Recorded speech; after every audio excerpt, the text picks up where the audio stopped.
Good afternoon, everybody, and welcome to New Jersey Motorsports Park and the Thunderbolt Circuit. It is the 2025 Fay Teal New Jersey Devil Majors here. I'm Greg Ginsburg, along with Brian Donati. Good afternoon, Brian. Good afternoon, Greg. And great to have you here. Beautiful day. Apologize, everybody, for the late start here. We had a little delay in some of the action here from New Jersey Motorsports Park, but really looking forward to a great weekend of racing here at the Thunderbolt Circuit, part of the 2025 U.S. Majors Tour, one of the qualifying events for the National Championship Runoffs. Yeah, I tell you what, it's it's going to be a very hot day. Got to get a lot of water. Got to drink a lot of water, and we're starting to see the effects of that already. But, another thing, Greg, here before we really get started, we've seen some cars with some challenges already in qualifying. Most of it because of the heat as our cars start to roll off the grid for our first group. But I tell you what, there has been some challenges, as you mentioned. Right. All right, so Brian, as our drivers are going to be starting their pace lap here, this is our very first run group of the day. This is our big bore, our GT racers, our super touring racers, American sedan and touring drivers. Let's do this. Let's take a quick look for those of you who've never seen the Thunderbolt Circuit here at New Jersey Motorsports Park. We'll give you a quick little overview here. It is a 12-turn course, just a little bit over 2 miles, about 2.25 miles here. Lots of elevation change, Brian. Yes. And a very difficult section known as the Octopus there from turn 7 through 10. Because of the way it somewhat meanders and you go from increasing radius turns to quickly decreasing radius turns, always a challenge here for our racers here. So let's do this, Brian. Also, as again our racers are on that pace lap, quickly before we run down the starting grid, let's take a look at the schedule today.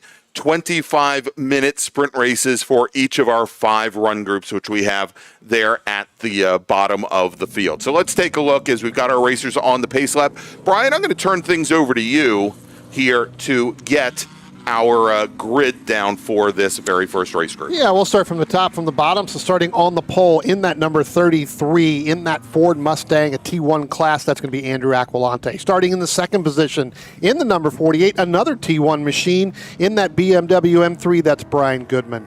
In the third position, the 08, that's going to be Kurt Resitano. He's going to be your pole sitter in T2, again in another Ford Mustang. Starting in the fourth position, in the number 73, a second in T2, that's David Sanders. That'll be in a Chevrolet Corvette. Starting in the fifth position, in that Porsche GTR 4RS, and that is going to be the number 29 of James Wilson. Starting in the sixth position, in the number 96 GT1 machine, that's Ted Zobrist in that Porsche 911 GT3 Cup car. In the seventh position, in the number 89, our first pole sitter in American sedan, that's going to be Dylan Licklider, again in another Ford Mustang. In the eighth position, in the number 46, another T2 machine, that's going to be Alan Phillips, again, in another Ford Mustang. Starting to see a theme here. In this ninth position, in the number 26, that's going to be Dominic Rizzo, again, in a Chevrolet Corvette. In the 10th position, in another Chevrolet Corvette, that's going to be Joseph Latanzi, and he'll be in the 99. In the 11th position, that's going to be the 06. That's going to be Ronald Lombardo, and he is also in a Ford Mustang as well. In the 12th position, in the number 92, that's going to be John Getzmeyer in a Chevrolet Corvette. The next position there is going to be in the 13th position. That's going to be a Pontiac Firebird in American sedan. That's the 58 of Beth Aquilante. Starting 14th in the number 90, that's Anthony Valente. Starting in the 15th position, the 94 of Philip DePippo. Starting 16th, and we'll get to the rest of them here in a minute, as it looks like our green flag is now out here, Greg, as they go through the start-finish line. Andrew Aquilante gets out, but a little bit of side-by-side there with Brian Goodman and Kurt Resitano as they cross that start-finish line and headed down into turn 1 again. It is going to be Andrew Aquilante, and then Brian Goodman is the back half of our field, Greg. They're going to go side by side, tiptoeing through there. But then that third position, that's actually going to be David Sanders in that number 73 Chevrolet Corvette. That bright yellow Corvette, exactly. Resitano not getting the start that he wanted when he was side by side with Brian Goodman there. He's going to fall back just a little bit in that fourth position, but look for him to move up on Kurt Resitano as they come up over the hill, down into turn 5 for the first time. Aquilante starting to open up by about 3 car lengths over Goodman. A little bit further back here, Greg. We got a pretty big gap from Resitano all the way back to, I believe that's the 29 there, James Wilson, along with Ted Zobrist and Dylan Licklider in that number 89 machine there. Again, they're trying to battle it out going through there as well. Yeah, as we watch them now going into the entrance of the Octopus, coming down hard under braking into turn at number 7. You can see the compression there, Brian, as all the drivers get very close. You said great start there from the Corvette of David Sanders, moving up a position, getting ahead of Kurt Resitano. We had hoped to have some onboard video from David Sanders. I don't think we have that functioning right now. Turning it on. If that comes on board, we will definitely make sure to give you that as we are going through and about ready to complete our very first lap. And already we've had our lead group of 3 go by us here, and it is Andrew Aquilante, your leader in T1 already with a 2.5 over Brian Goodman. Yeah, I tell you what, we didn't get to the final end of the starting field here. Okay. I'll run this down here real quick because there's a little bit of something going on here that I really want to mention when we get to it. So I stopped there at after Philip DePippo, and then we had 16th Andrew Cooney, 17th Michael Reese, and then Edric Carbeck in the 39, Joseph Fagala in the 50, and then Chip Herr in the 17. Now, Chip was scheduled to run in STU in the Subaru in the number 14. That car, unfortunately, had a problem early on this morning, ended up retiring that. Chip started at the back of the field in his 2-time national runoff champion Audi. Started at the back. He has now moved his way all the way up into 13th position after 1 lap. Look for Chip Herr in that Audi to make a big run here towards the end. I know Chip, when he puts that helmet on and has to start in the back, he gives it everything he's got. All right, and as we take a look now, Brian, Kurt Resitano in that gray 08 Mustang, he has made it around David Sanders, actually got around on the first lap. There they are now coming out of turn 11 and underneath the bridge. And very, very quick change there at the front as Resitano now has opened up a little bit over a second now on that yellow Corvette of Sanders. James Wilson leading that second group. Brian, he's 3rd in T1, but almost about 9.5 seconds back from the rest of the T1 field, currently running 1st and 2nd overall. And then Ted Zorbs in that Porsche 911 GT3 Cup car, the white 911.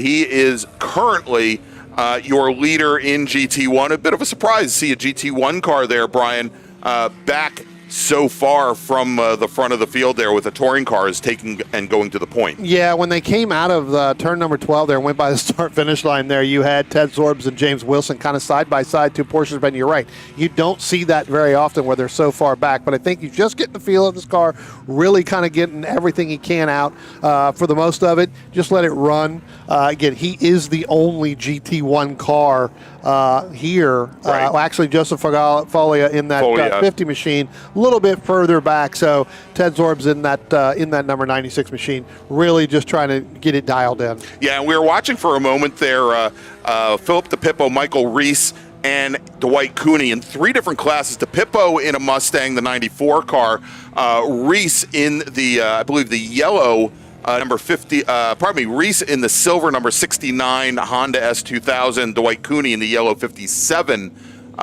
Ford Mustang, and Reese had gotten around, Cooney had gotten around Reese, and as we got into this tight section, going down into the Octopus, was able to get back around that yellow Mustang.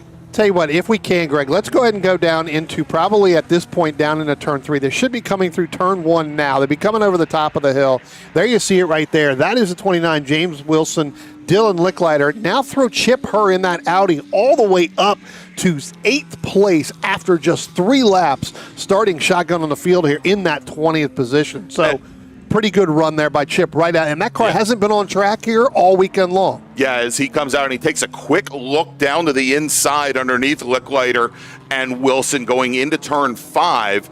And, you know, of course, Chip is very accustomed to coming from the back of a field in that Audi, as he had to do both in the 2023 National Championships at VIR and almost took the win the year before in coming from the back of the field as well in 2022 at VIR before 2023. He took the national championship before winning last year at Road America. A little bit easier run for him last year. I believe in 22, though, he was in the Subaru. That is correct. Anthony Pacelli's Subaru. After this car had actually given him problems. Correct. Ended up running that car. We had that rain, so again, knew that. So pretty good battle here again. That is James Wilson. Now move Chip Herr up there into that STU lead over Licklider. And then Alan Phillips still hanging tough there in that T2 machine, in that Ford Mustang. Again, Alan Phillips sitting third in T2 in that number 46 machine. So good run for Alan here. Alan's got a lot of experience here.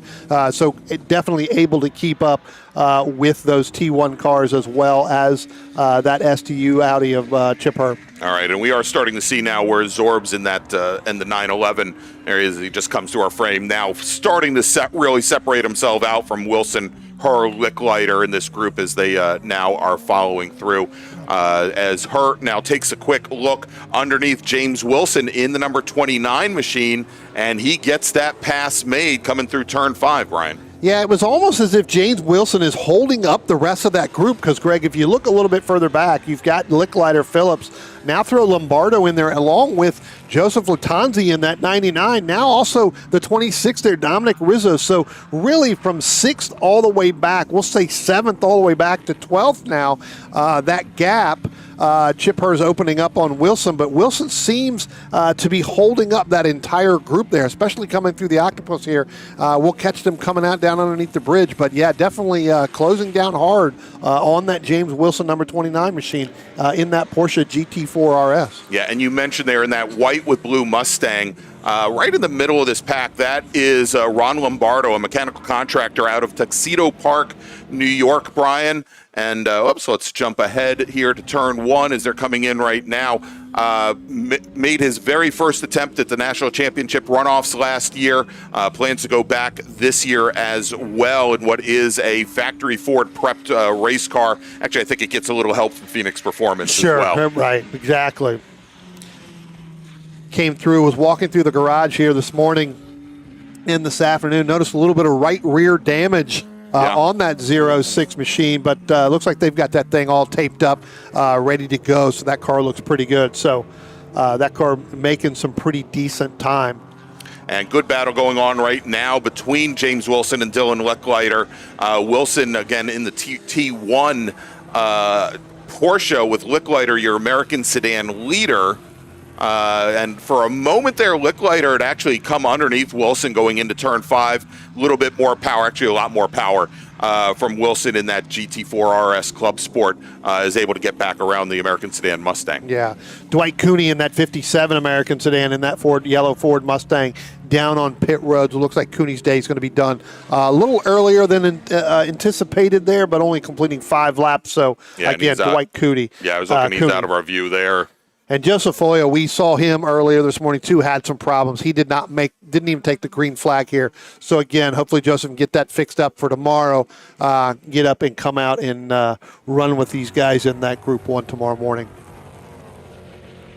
All right, starting to now stretch out a little bit behind Chip Herr again. Herr, your STU leader, currently running 6th overall. And if we look a little bit further back, what I'm going to do, Brian, we got a nice little battle in Touring 2 going on. This is the battle for 3rd between the 46 of, let me see if we can pick it up here. It is the 46 of Alan Phillips in the Ford Mustang, and then Joseph Latanzi in the 99 car, the Chevy Corvette. And I think we may have just seen Latanzi actually. Well, no, they're actually in that same group there with Wilson, and that they're a little bit further back. They are right there. All right, so let's, we'll try and get them there as they come down in the 7 there. Right there. There they are, the lead of those 3 trailing cars. So let's try and follow them and see if Latanzi has anything for Phillips here, Brian. Well, we also got to count in. You also got to count in Dominic Rizzo. He hasn't gone away yet either. He's right there behind Latanzi. He's got about a car length and a half, a little bit further back. He seems to gain a little bit coming off some of the corners. Latanzi and Phillips gains a little bit more definitely in the octopus there. But there's your three right there. The first black Mustang along with the two Corvettes. The Mustang's got to be, this is that old school Ford Chevrolet battle here. I don't think it's going to be easily contested. Just say, go ahead, you can go by. Exactly. All right, so Brian, as we've got about 14 minutes remaining in this race. Again, these are 25-minute timed races. Let's make a first call to the grid for our next run group. Attention in the paddock. Attention in the paddock. First call to the grid for race group number 2, Spec Racer Ford Gen 3. Please head to the grid. Spec Racer Ford Gen 3 racers, this is your first call to the grid. Yeah, just a little bit further ahead. We've been talking about it, pretty much still. You've still got that James Wilson Licklider and Ronald Lombardo there battling. That is actually what you talked about there in T1. That is between Lombardo and Wilson. Again, you've got the Dylan Licklider in between them. That is actually the battle for the last spot on the podium in T1 as well. So we've got two battles here. When you look at T2 there, Alan Phillips there gets a little bit further ahead than he has been the entire race from Latanzi in that Chevrolet Corvette 99. But as the race starts to go on, look for Phillips probably to pull away. Again, a lot of experience here. Not sure the experience on this racetrack that Latanzi has, but I know that Phillips has a lot because his car stays here and is right outside. Yeah, I was going to say, right parked outside the literally racetrack. right outside the gate here. I think he just drove it in. There's no reason to bring a trailer or anything else. No. He drives it over. Exactly. I know when we were coming in this morning, we had, we had the 06 there, Lombardo, who had pulled out of his garage stall with some brand new stickers right in front of us. I tried to get the Ram truck to race him, but he went by me like it was nothing. So. Of course, Brian, if you started betting in your brakes on the same path that he maybe takes, that's you what might have been in good shape. So I was afraid to get close to him because he was betting in his brakes. Exactly.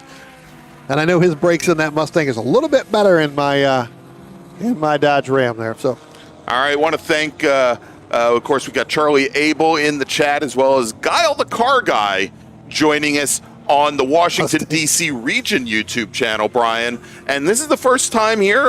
Want to thank everybody for joining us. We've got also now for the first time ever the South Jersey region broadcasting on their own YouTube channel. So if you're watching us on the South Jersey region YouTube channel, go ahead, go and punch that thumbs up. And if you haven't done so already, go and subscribe. And if you're on the DC channel, please do it as well.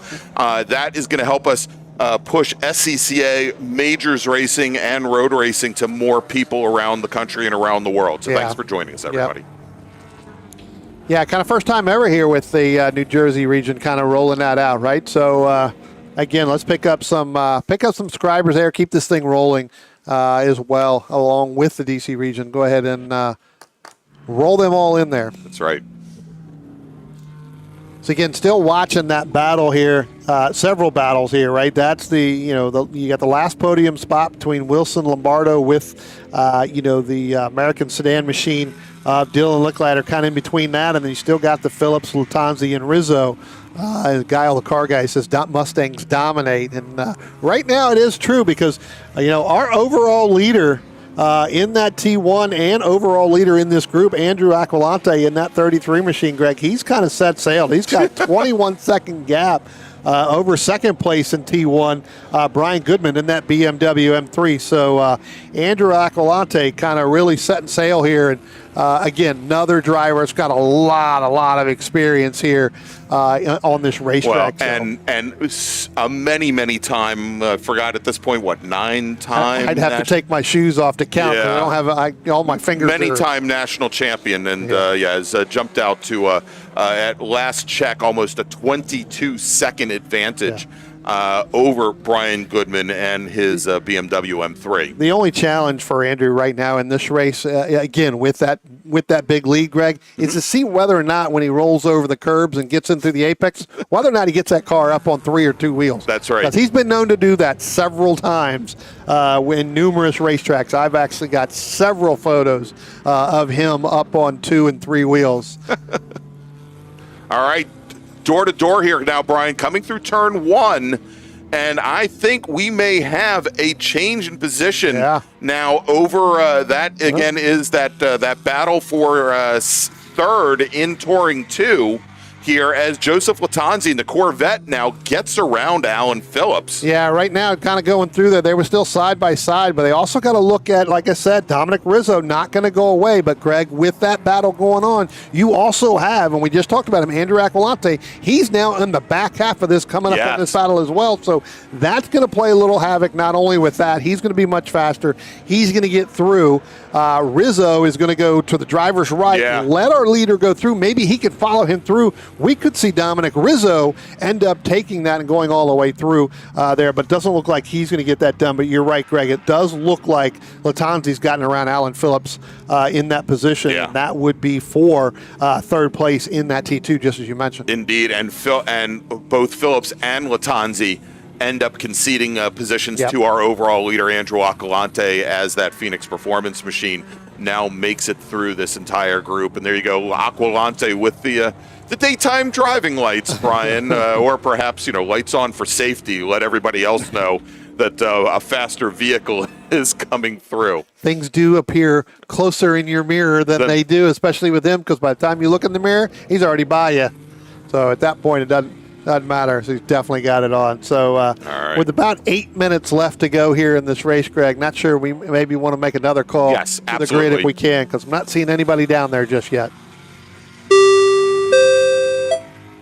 Attention in the paddock. Second call to the grid for race group number 2. Spec Racer 4 Gen 3, please head to the grid. Spec Racer 4 Gen 3 racers, race group number 2, please head to the grid.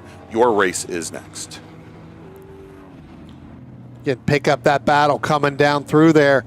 And I tell you what, Greg, it does look like that Alan Phillips just not going to go away that easy. He is going to really get back on the back bumper of Joseph Latanzi in that number 99 machine. And as they started to come through turn 6 and turn 7 there, it starts to see a little bit more power from that Corvette. Yeah, absolutely. So we're going to stick with them for the moment here and follow them through the Octopus as they are this second group of 3 coming through. Yeah, that battle there with Wilson and Lombardo for that last podium spot on T1. Wilson has really opened it up a little bit because, again, he still has Dylan Licklider in between him and Lombardo, and it's opened up to be about 5 or 6 car lengths in there. There they just go out of your shot right there. Here comes the Latanzi. And now Dominic Rizzo, as I said, don't count Dominic out here towards the end of this race. He has now gotten back by Alan Phillips in that 46 machine. So I'm wondering if Phillips' tires maybe starting to go away a little bit. Yeah, I was just going to say, Brian, that maybe those tires are going away on him after pushing so hard here for this the first half of the race, or actually first 2/3 of the race, as we only have just about 6 minutes remaining on the clock. Yeah, kind of really pushing it hard there. He was really trying to hold off Latanzi. Spent about 4 or 5 laps holding him off. Now, again, trying to hold off Rizzo and not able to get that done. So Phillips dropping all the way back. So move Rizzo up into that 4th position of Latanzi, and it looks like he's gaining on Latanzi as well. So it could have been for the first half, 3/4 of this race, Greg, Dominic Rizzo kind of holding on, saving his tires, knowing what he needed. All right, so let's shift forward actually just a little bit here, Brian, as we watch now, as we move from this group here to, I think I may have just I think they're right here. There we go. That's where we want to be as we watch Lombardo, Licklider, and Latanzi. Well, now, so that brings it up here, Greg. So Lombardo has gotten around Licklider. Okay. So now Wilson in that Porsche right there, that's the last podium spot in T1. We've been talking about it, but now Lombardo has gotten around him. So now Lombardo right on that back bumper of that Porsche in that number 29 of James Wilson. So we'll see whether or not Licklider decides to just sit back and let them go at it again. He knows that's not a battle for class for him right there. So just let them go ahead and do what they need to do. There they go. They're within half a car length right now. We'll see whether or not Lombardo can get down a little bit deeper than the 29 there. If James Wilson, Brian, doesn't look like it. And he gets very loose going through turn 5, lost the rear end of the car, and we saw we saw there where Latanzi had to check up in order to keep from going into the back of that. Well, no, that'd be a Lickliter. I'm sorry, Yep. Lickliter. Yeah, I'm still thinking If about Latanzi checked up, he's got a bigger problem because he's got Dominic Rizzo on his bumper as tail. well. We'll see here exactly. Yeah. So we're trying to follow two different battles here, and again. Lombardo. And I think is he going to hold it? He's going. Talk about running the octopus sideways, drifting. That's just right. so he realizes we are road racing and not drifting. Not the drifting. octopus. So the question is, Brian, do you think that maybe he has a tire down there? The way the rear end has been stepping around on him on all of the left or probably right hand turns. He gets through the final corner through turn 12 with little problem. Let's see what he does when he gets down into turn number 1. I think I already missed them there on the first shot. They should be coming around right one. there. Yeah, so we'll missed the see. shot. Sorry about that. I just think he's just really trying to push it. Knew that the time was running down again with just 3.5 minutes left. Again, these guys are pretty smart. Probably have a spotter somewhere telling them how much time they got left. Again, Lickliter going to push the issue there, try to get back by Lombardo here, and I think Lombardo's just going to let him go at that point. I think you're right, Greg. I think he's just used those tires up. See, when you try to race my Dodge Ram in the morning with those stickers by the time you get in the afternoon. That was like me coming out of the quality in this morning. You end up losing your tires there halfway through this race. I just think he just overcooked it a little bit on that last lap and then really tried to push it through the all of the octopus there and just not able to get the car to settle down and just really broke it loose. So, again, that Porsche is going to have just a little bit more cornering better cornering than that Mustang a little bit just because of the, the ability there and the weight of that car. So I think that, again, maybe used up a little bit. Lickliter went back around, and we'll see whether or not Lombardo's going to be able to get back around him towards the end of this race. Yeah, noticed also that Ted Zorbs had gotten around Chip Herr, Brian, dropping her back to 6th, but hers right on the back of the Porsche 911. I think looking for a way by. Here as time is running down as we've got just a touch over 2 minutes remaining. So, Brian, let me make a third call to the grid for our next run group. Attention in the paddock, third call for race group 2, Spec Racer 4 Gen 3. Please head to the grid. Spec Racer 4 Gen 3 racers, this is your third call to the grid. All right, so Brian, and again, not a battle in class there, but it does look like, it does look as though Lombardo is starting to make up a little bit of ground on Lickliter. They're starting to close things up on him a little bit. Maybe got the tires back underneath the car, but Lickliter also kind of just hounding the blue Porsche of James Wilson, that number 29 machine. Yep.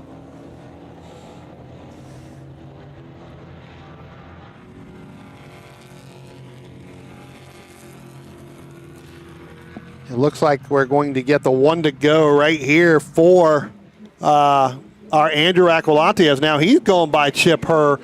So put Chip Herr now a lap down in that 17. You don't see that very much here, especially on this racetrack. Chip's pretty dominant here on this racetrack as well. So when Aquilante is lapping at a 21.8, and Chip Herr, who again is sitting 6th overall, a much less powerful car, at a 26 and change. 3 seconds faster per lap on that lap there. So I guess you could see that. And we'll follow these two through, and we'll follow here Andrew Aquilante. I haven't given him a lot of screen time other than on that first lap. We'll give him a little bit of love here on the final lap, Brian. Yeah, this is going to be the final one, so we'll pick him up. I tell you what, Greg, let's go. I'm going to talk about it. You can keep it here with that. But Latanzi and Dominic Rizzo. Now, Latanzi's gotten back by Rizzo and kind of opened that up to almost 1.4 seconds. So as we're watching him come under our view right there. That's Gatzmeyer right there. Gatzmeyer. Yep. Along with Kurt Resitano and then Ted Zorbs in that 96 just going by as well. So. All right, there you go. Headlights on again for safety with our leader, Andrew Aquilante, as he comes out of the final corner, onto the front straight. Hand out the window. And checkered flag in the air, taking the overall win and the win today in Touring 1 over Brian Goodman. It is Andrew Aquilante. Now let's try and pick up that BMW. Oops, let's come back here.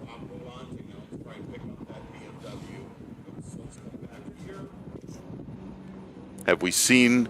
Because he was on at last check, Brian. Well, about here 20 comes seconds here, behind. here comes the Wilson. Here comes the Lombardo.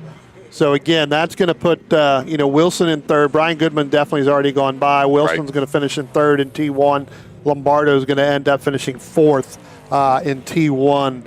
Latanzi's going to finish third over Dominic Rizzo. And actually, here comes Brian Goodman right now, Brian, out of the final corner onto the front straight. And as that BMW comes across the line, margin of victory now we can tell between Andrew Aquilante and Brian Goodman over 50 seconds.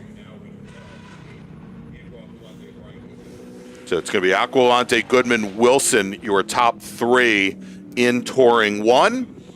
In STU, Chip Herr will take the win over Michael Reese, who finishes a lap down. In American Sedan, Dylan Licklider will take the win over Beth Aquilante in her Pontiac Firebird. Dwight Cooney in his Ford Mustang will finish in third. In Touring 2, it is Kurt Resitano with almost 10 seconds on David Sanders, with Joseph Latanzi in that number 99 Chevy Corvette finishing in third. And then Touring 3, Philip DePippo takes the win in class. Ed Karabek in his BMW 330, Brian, unfortunately, is going to finish 6 laps down. And then finally, as we mentioned here in GT1, Ted Zorbs, the only driver running at the finish, is Joe Folia did not make the grid today. And Ted taking an extra lap, so 96 taking 2 checkered flags. You can never have enough. You can never have enough, Brian. Yeah. All right, so let's do this. Let's make a final call to the grid for our next group, and then we'll take a little break. Yep. Attention in the paddock. Attention in the paddock. Final call for Race Group 2, Spec Racer 4 Gen 3. Please head to the grid. Spec Racer 4 Gen 3 racers, please head to the grid. And with that, we're going to take a quick break. We'll be back in just a few moments with more racing action here from New Jersey Motorsports Park. It's the Fay Teal Memorial Jersey Devil Majors. We'll be right back. What does it take to be America's largest Corvette dealer? At Ciocca, it starts with our premier selection of new and certified Corvettes on the lot or custom ordered, with new vehicles arriving every day. Add in the country's most experienced team of specialists to help you find the perfect ride, along with the confidence that you're doing business with a company that shares your passion for excellence. Find out more at CioccaCorvette.com, or better yet, come to America's largest Corvette dealership, Ciocca Corvette in Atlantic City. Looking to level up your motorsport game? At Courage Motorsport, we've got everything you need, from high-performance parts, tires, and safety gear, to car rentals, expert driving instruction, and even our own Courage racing gear. Whether you're a beginner, a pro, or looking to kickstart your motorsport career with training in both the business of racing and securing sponsorships, we've got you covered. Check out our gear, grab a shirt, and represent your passion. Email us at trackready@couragemotorsport.com or visit couragemotorsport.com and get ready to hit the track.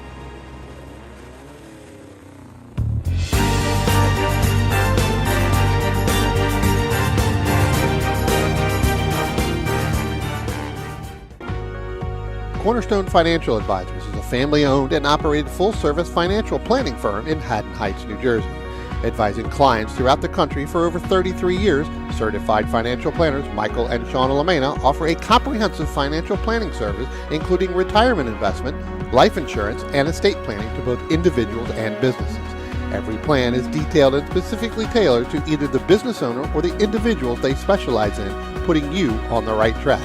Give them a call for a free, no-obligation consultation at 856-546-6505 or visit them on the web at cornerstonecfp.com. That's cornerstonecfp.com.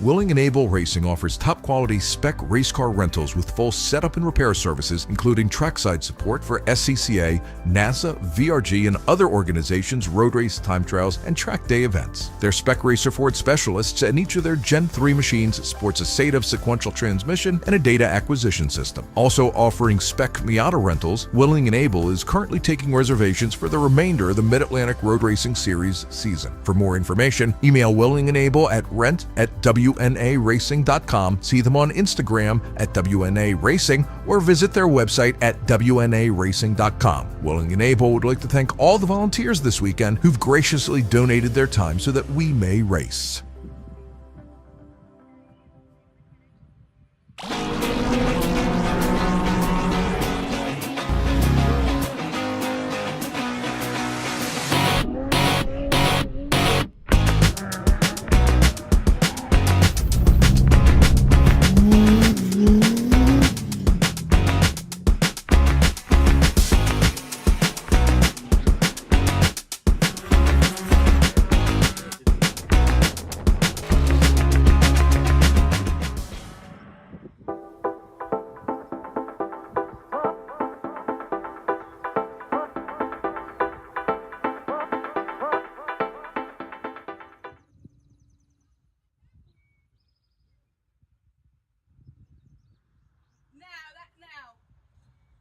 That's my shit.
And welcome back to New Jersey Motorsports Park. It's the Fay Teal Memorial Jersey Devil Majors presented by the South Jersey region of the SCCA. And of course, we'd like to thank our broadcast partners, WNA Racing and Courage Motorsport, who helped make this broadcast possible on the South Jersey region and Washington, D.C. region YouTube channel. So, Brian, next up is going to be Spec Racer Ford Gen 3, these identically prepared tube frame sports racers powered by, well, obviously, Ford 1.6-liter motors. They're leaving the pit lane now for their pace lap. Let's start down with the starting grid. All right, starting on the pole in the number 130, that's going to be Mac Harrison. Starting in this second position, the 32 of Steven Samet. Starting in the third position, the number 2, the old fireball himself, that's Max King. Starting in the fourth position, the 111 of Bruce Myers. Starting in the fifth position, the number 56 of Jason Pintar. Starting in the sixth position, the 117 of Jeffrey Lerner. Starting in the seventh position, the number 38, that's Dave Dickerson. Starting in the eighth position, the number 55 of Sam Schechter. Starting in the ninth position, the number 99, that's Stephen Minkin. Starting in the 10th position, that's Jeffrey Valentino, and he'll be in the 68. Starting in the 11th position, the 06 of Ryan Harrison. Starting in the 12th position, the number 9, that's Mike Anderson. Starting in the 13th position, the number 25 of Kyle Robertson. Starting in the 14th position, that's Stephen Shue, and he'll be in the 81. Starting in the 15th position, the number 54, that's Mike Thomas. Starting in the 16th position, that's in the 51, that's Liam Kerper. Starting in the 17th position, that's Thomas Riley, and he'll be in the number 11. Starting in the 18th position, that's James Rouse, and he'll be in the 15. Starting in the 19th position, that's the number 30 of Stephen Thomas. Starting in the 20th position, that's the 57 of Donald Privet. Starting in the 21st position, the 01 of Chris Current. Starting in the 22nd position, the 0 of Richard Herman. Starting in the 23rd position, a little bit further back than he wanted to, Greg, that's the number 8, that's Michael LaMena. Starting in the 24th position, that's Bill Watt, and he's in the 66. Starting in the 25th position, that's Kenneth Riley in the 47. Starting in the 26th position, that's Dan Iacovelli, and he'll be in the 18. And starting 27th, and that's J. Mark Wendling, and he'll be in the number 3. All right, there you go. Big field here in Spec Racer 4 Gen 3. Always an exciting race, Brian. And, these, besides many of these racers having many years behind the wheels of these machines, as we mentioned, 1.6-liter aluminum block Ford motors, most of them now with a SADEV sequential 6-speed transmission. There may be still a few H-pattern boxes in the field here for folks that don't typically run in the major series and run regional series like the Mid-Atlantic Road Racing Series or the Northeast Division Road Racing Championship, but always very tight, close racing. Yeah, I tell you what, it's you're going to see some pretty good battles here. Again, some of these drivers starting a little bit further back, Greg, than they wanted to. Again, Liam Kerper ran, over on the Lightning Bolt, kind of gave it a pretty good run the entire time. And so, a little bit further back, no, he's not run here on the Thunderbolt as well. So he's never run here. So again, a little bit further back, you look for him to make a move. All right, Brian, so lights are out on the pace car. And we should be going green this time by with Mac Harrison coming off a pretty decent run a couple of weeks ago at Watkins Glen International. Of course, we saw him earlier in the year on the Super Tour as well. He and Sam Schechter always seem to be at very close proximity. I'm amazed that there are actually 6 cars that are separating those two racers right now. Yeah, I tell you what, don't look for that to last too long here either. All right, pace car is on the pit lane, turning things over to Mac Harrison in that gray 130 machine with Steven Samet to his left as they start to rev their engines, and green flag is in the air, Brian, and still some dust clouds from that oil drive that was put down before our very first race here today. Here as jumping out to an early lead is Schechter with Samet dropping in behind. Max King in that white number 2 machine sliding in right behind, as we like to say, the Max King, the elder king in the family here. The old fireball himself. Exactly. And it's kind of an inside joke. Those will know what we're talking about here. But I tell you what, Mac Harrison getting a run there on Steven Samet down into turn number 1. Max really had to just sit back and let that go. It filter itself out a little bit. Then you got to throw in Bruce Myers. We got one car. That looks like the 06 machine. That is actually going to be Ryan Harrison that's gone off there. I guess he didn't realize there was a turn there, because I know he had a car side by side. Really kind of missed the entry there. So make that turn, get it in there. Now he's back underway.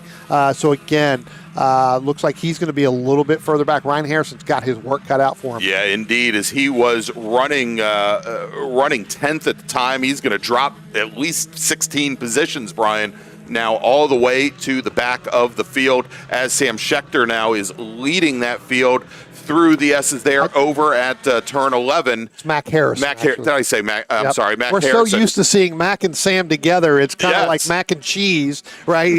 They're always close together. Sam a little bit further back again.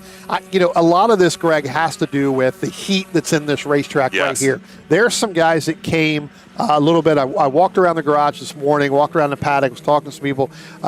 They've made some major changes to their cars that they didn't think they were going to make throughout the day. Even yesterday during some practice runs, and then even today during qualifying, it seems things changed from the first qualifying session to the second qualifying session. And Brian Samet taking a look to the outside of our pole sitter, Mac Harrison, as they come through. That was going into turn 4, and it looks like he may have gotten that pass made as they come out of turn 5. As Max King just sits, not idly by, but sits and watches as that happens directly in front of him. Now, as they come down into turn 7 and into that very difficult Octopus for the first time with their tires possibly up to temperature, the Spec Hoosier tires that they're all running. And I think, Brian, the big difference that we're seeing here and why these drivers may have had to make pretty substantial changes to their setup as the morning wore on, as they went from slightly cooler temperatures during the morning qualifying to the afternoon qualifying, is that this track is very different from what we saw a year ago. When we came here last year, Brian, it was right off of a brand new repave of the surface here, and there was a lot of grip really regardless of what the temperature conditions were. Right. But we're seeing now where it does absolutely start to get very greasy as the day goes on. We saw that with a lot of racers yesterday that came out for the test day. Yeah. You talk about, going down in the Octopus, and we showed kind of the overhead when we first came on the air, and that is in these cars here, you can get a little bit more throttle. When we saw our first group, it's a lot of letting the car rotate a lot more and having to wait on the throttle before you pick it up. Here, they can do it a little bit more with the throttle in order to work the car to get it to turn through some of those tight turns down in there. So look for these guys to, while they may seem a little bit spread out and a little bit, nose to tail right now, as this race goes on, Greg, look for that to really close down. Exactly. And a matter of fact, as you mentioned that, Brian, as we saw for a moment, a little bit of a breakaway between with the top 3 drivers of Samet, Harrison, and Max King, you see under braking, under compression going into turn 7, they close up just a little bit. Should mention that Sam Schechter in that baby blue number 55 machine, he just ran the fastest lap of the race. Yeah. And again, only on lap number 2, but he's also got that draft there with Jason Pintar in that Gulf livery number 56 directly behind. Watch for those two to maybe work together and try and close things down on Jeffrey Lehner ahead. Yeah, I think if Sam makes that move as they get down into turn number 1 and a little bit further back, and if we keep this shot right here, Greg, this is exactly what I was talking about. This goes all the way back to Mike Thomas, Donald Privet, Thomas Riley, Stephen Thomas. They're all right there in those red machines kind of going through. They'll be coming down here, down into turn 1 there. Now you got to throw in Mike LaMena in that number 8 as well, I believe. So and LaMena kind of sticks out with the only blue with the fluorescent green right there in a whole sea of red cars. We've got one driver who just went a little bit wide through turn at number 3. That may have been Mike because he likes to do that in that turn. Absolutely, So. he does. But I tell you what, Greg. Again, we were just talking about this. Even though some of these cars are single file now, they won't be at the end. This is where they're trying to really set the pace and really get in there. As that stuff starts to spread out, looks like we may have a car off somewhere down in turn number 6. Greg. We'll have to see who that was. And actually, that's in that area right now that we're looking at all the way as far away as we could possibly get from our cameras. We'll try and get the number here for you. I'm hearing the 01. That's that Chris may be Chris Current. Yeah, and interestingly enough, Chris Current was the chief steward for the Watkins Glen Super Tour just a few weeks ago. Actually, no, I'm sorry, he was chairman of the SOM just a few weeks ago. I had some very nice conversations with Chris as he now gets back into his race car and is trying to qualify himself. Brian, as we're going to a full course caution now here at New Jersey Motorsports Park's Thunderbolt circuit. Yeah, and Mac Harrison just set the fastest lap on that lap before. They're probably just now coming up over the hill out of turn number 3 and 4 down the bottom. So they'll be coming down into that far left-hand turn there. So again, and actually just ahead of this shot now. We'll try and catch right them there. right there they there. are right there. So Mac Harrison, Steven Salmon, Max King, Bruce Myers, Jeffrey Lerner, Jason Pintar, Sam Schechter. That's your top 7. Dickerson, Valentino, Minka, and that's your top 10 right there. So again, Greg, this little bit of a break for the top leaders. Again, you still got to keep the heat in those tires, even though we talked about as warm as it is out here and as slick as it's getting. You've got to keep those up. And again, it's going to depend on how long it takes to get that Chris Current machine moved, as to how long we will be in this full course caution here. Pace cars should be picking up the leaders here as they get ready to come through the Octopus now. They'll be coming up over top of that hill, and I believe the pace car will pick them up. All right. So as Mac Harrison is bringing the field now through the Octopus, The safety car will pick up the field on the exit of turn 1 because it has to come all the way down the pit lane and pick them up there. But we can see also here where Mac Harrison has started to slow the field down to essentially act as the safety car now as they come underneath the bridge, and they're starting to bunch up, and we want the field as close and as bunched up as possible so our emergency services teams can work that incident and get the 0-1 machine cleared out as quickly as possible. Yep.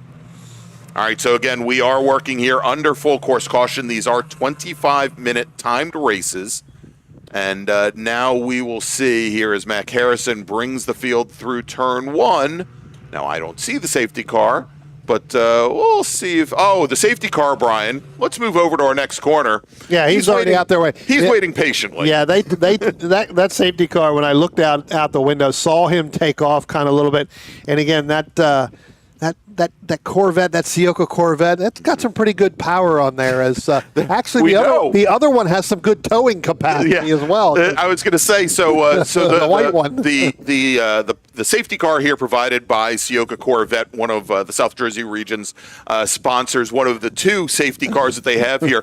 And so we were delayed a little bit in getting racing underway as our last qualifying session had a couple of racers with some engine issues, and we saw something that we had never seen before, Brian, is that we actually saw one of the 2 Corvette safety cars act as a tow vehicle, basically the emergency services vehicle, and tow that car back to the paddock. If you want to see that picture, go ahead and follow me on Facebook at some point in time today, because as soon as we're done, I will post that, and I think the caption will be, not something you see every day. No, certainly not. So we know that Ciocca Corvette, as part of their summer specials, will be selling tow vehicles. It's the special trailer towing package for those C8 Corvettes. I was like, can I get the new C8 with a nice towing package added onto it, right? Exactly. 20-inch tires. All right, so Brian, we're just about 10 minutes into this race. We've got about 15 minutes remaining. Let me make a first call to the grid for our next race group. Attention in the paddock, attention in the paddock. First call to the grid for race group number 3. That's small bore production, B-SPEC, STL, and Touring 4. Please head to the grid. Race group number 3, B-SPEC, E production, F production, H production, Super Touring Light, and Touring 4. Please head to the grid. Your race is next. So, Greg, I'm not sure. I didn't see on the safety car right now. It looks like the lights may be out on that. I didn't hear over the radio when we were making that announcement up, and he's still got his flashers on. So lights are still on. Yeah, lights are still on, so it looks like we're going to go around one more time. When I first looked at it, it didn't seem like they were on, so I thought maybe he would be coming in, but definitely not coming in this time. So it looks like we are going to go one more lap. I'm sorry. So really, here's, from a driver perspective, Greg, you've been in this position. A lot of these other drivers out here have been in this position. Your car's not handling right. Now, unfortunately, you have the full course caution. So, we've got to regroup as a driver. You got to regroup to understand what your car's doing. Look for some of these drivers now, knowing that this could happen at any given time. Look for them as we're getting to the back half and the halfway point of this race. It's time to start making a move. It's definitely, even though it's 25 minutes, it's definitely going. You've got to start making that move if you want to move up in this field, because this is some pretty good talent of drivers in this class out here this weekend. So it's going to be tough. It's one thing to get up to somebody. You were talking about Sam Schechter moving all the way up to 6th right now. Again, from his starting spot back in 8th. But just to get there, now you got to get by him. You got to work by to get by that somebody. And in this class, and we'll talk about it a little bit when we get to our SPEC Miatas, you have to have some type of a partner. You got to have a draft, depending on where you want to make that pass, unless the car in front of you is having problems getting through some of those corners. Well, the advantage that almost every one of these racers have right now, Brian, is this full course caution. Yep. So it closed things down. It's going to make it much easier, at least initially, to find a drafting partner here as we restart. And again, all of our races today, they are timed races, 25 minutes, not based on laps. Yep. Tomorrow going to be much, much different, however, if we take a look at this schedule. Tomorrow, with one exception that we'll point out here, all of our races tomorrow are going to be 22 laps or 45 minutes, so almost 20 minutes, up to 20 minutes longer than those races today. The one exception is going to be for our open wheel racers tomorrow. I believe is only going to be 20 laps. Correct. And because what we found during testing yesterday is that we had racers, when they had a session that was long, they didn't think that they would actually be able to put enough fuel in to get to the end. It's better to run with a little bit of caution there. Right. At that point, in order to do that, so that we don't have cars running out of fuel on the racetrack, having to go to a full course caution, and then go back out and pick those up. Indeed. All right, so safety car for the moment still has the lights on. We'll hopefully get some information here in just a few moments. If the lights are going to be extinguished, Brian, it'll happen towards the tail end of the Octopus here.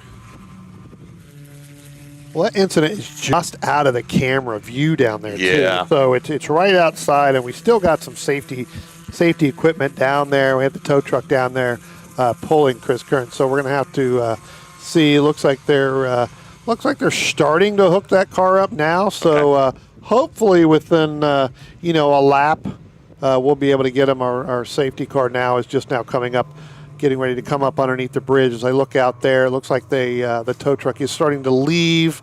Looks like everybody's just starting to gather the equipment they had. Yep. And hopefully within a lap we can go back here. Yeah. So now, as you said, the safety car just now approaching the bridge and coming onto the front straight.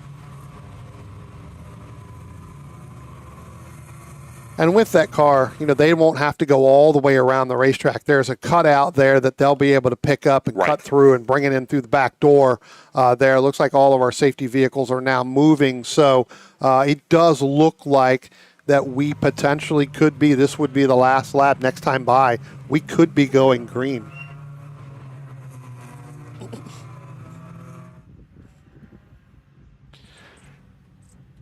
Greg, some of these, again, I talked about, the talent that's in here, in this group right here. We talked about Liam Kerper in that number 51 machine, again, starting a little bit further back in 16th, never running this racetrack until this weekend. Oh, really? It was a good thing somebody else got that car off the trailer. He's not very good at that, from what we understand, talking to his dad and everybody down there with the team. But, again, only picked up 2 positions, right? So, again, working really hard to do that. We talked about Sam Schechter. Sam starting out in the 8th position, only picking up right now 2 positions. So again, that's really the biggest movers of the race right now. Stephen Shue back 1 spot up 1 spot. Yeah, up to 13th. I was going to mention Shue, who was our was the 2016 Mid-Atlantic Road Racing Series Spec Racer Ford champion. Came up here in his Surf Shop Spec Racer Ford to race here at the majors, and I'm sure he expected to maybe be a little bit further up in the order right now. We know Steven sometimes has some issues on the opening laps, and that got shuffled back a little bit from that start.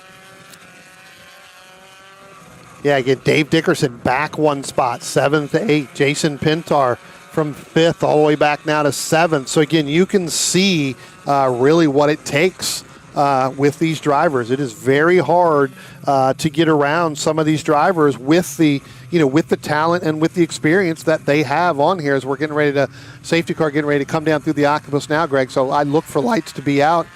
We should be getting back to green flag racing here. And again, you're probably going to have just right around 8 minutes to go. So it's going to be time to make that move. It's going to be a heck of a sprint. All right, so real quick, Brian, and I think the lights are out on the safety car. Let me make another call to the grid for our next group. Attention in the paddock, second call for race group number 3. E Production, F Production, H Production, STL, Touring 4, and B-SPEC racers, please head to the grid. Race group number 3. This is your second call to the grid. As the safety car now brings the field through turn 11. And, Brian, it does appear as though the lights are out on the safety car. Our leader at the moment, Mac Harrison, in that gray number 130 machine. He's starting to back up a little bit from the safety car, starting to compress things down as the safety car now heads to the pit lane. And green flag should be out in a moment. Again, racers cannot go until the green flag appears. And it is in the air, Brian, and we're already starting to see some racers start to fan out, try to take advantage of others' misfortune. One of those is Sam Schechter. Took a look to Jeffrey Lehner's, came around the outside, driver's right of Jeffrey Lehner. We may have a new fifth-place racer here. I tell you what, Bruce Myers in that 111 got a great run right on Max King there on the start. But I tell you what, Greg, the driver that got the start, we saw him spin earlier on, really starting to fight his way back. Ryan Harrison in that 06, he went 3, almost 4 wide on the start, going down past the start-finish line to try to get himself into position to work his way back up at least into that top 15. All right, and it looks like Steven Shue may have lost another position. Shue's in that green and white number 81 machine, and it looks like he may have lost a position to Liam Kerper in the black number 51 WNA racing machine. Mm-hmm. Yeah, that car really, really quick. Pretty much everywhere it goes with Liam. Again, another young up-and-coming driver, very tall driver. So, definitely got what it takes to run these, and that car has been very stout all year long. Again, I said, with the beginning, would never run here before. Look for Liam to make some moves later in this race as we do it. As now Mac Harrison going to open up by about 2 car lengths over Steven Samet. Max King, Bruce Myers, while he got that start, Max was able to hook on that back bumper, that back gearbox really of Steven Samet, pull back in front. Jeffrey Lerner in that 117 a little bit further back there, but he's got Sam Schechter and Jason Pintar right there on those back gearboxes, and then another car length back to David Dickerson in that number 38 machine. All right, and running wide and almost dropping a wheel there is Mac Harrison. Gathers it back up at the last moment, Brian, but we do have another driver that has gone off on the outside of turn 1 as he goes out of our view. We'll try and get that number in just a moment. And it looks like he's started just started to come back into our view as I switch cameras there, but we'll try and get that number.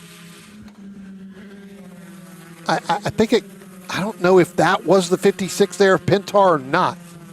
We'll hear. We're going to get the call right now. And that was 57. The 57 machine. That's Brian, Donald Privet. Privet, yeah. So pretty much the same livery between Privet and Pintar. So, again, apologize to all you Pintar fans, but it looked like that's who it was, but definitely 57 Donald Privet.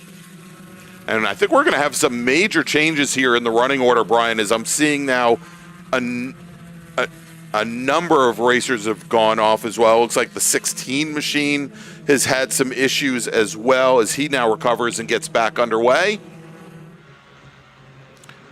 As Harrison now leads the field toward, actually that is Samet now, our new leader. Samet and Max King have gotten around Mac Harrison. Now it looks like you're going to see as they head down into turn 1, it looks like Max King's going to pull out with the help of Mac Harrison. Remember, we talked about this, Greg, you got to have help to make passes.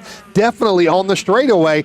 There, Max King, the old man, throwing back out in front right now in that number 2 machine, and with the help of Mac Harrison in that 130. Of course, Mac, when we say Max King is the old man, he's what now? Probably like 26, 27.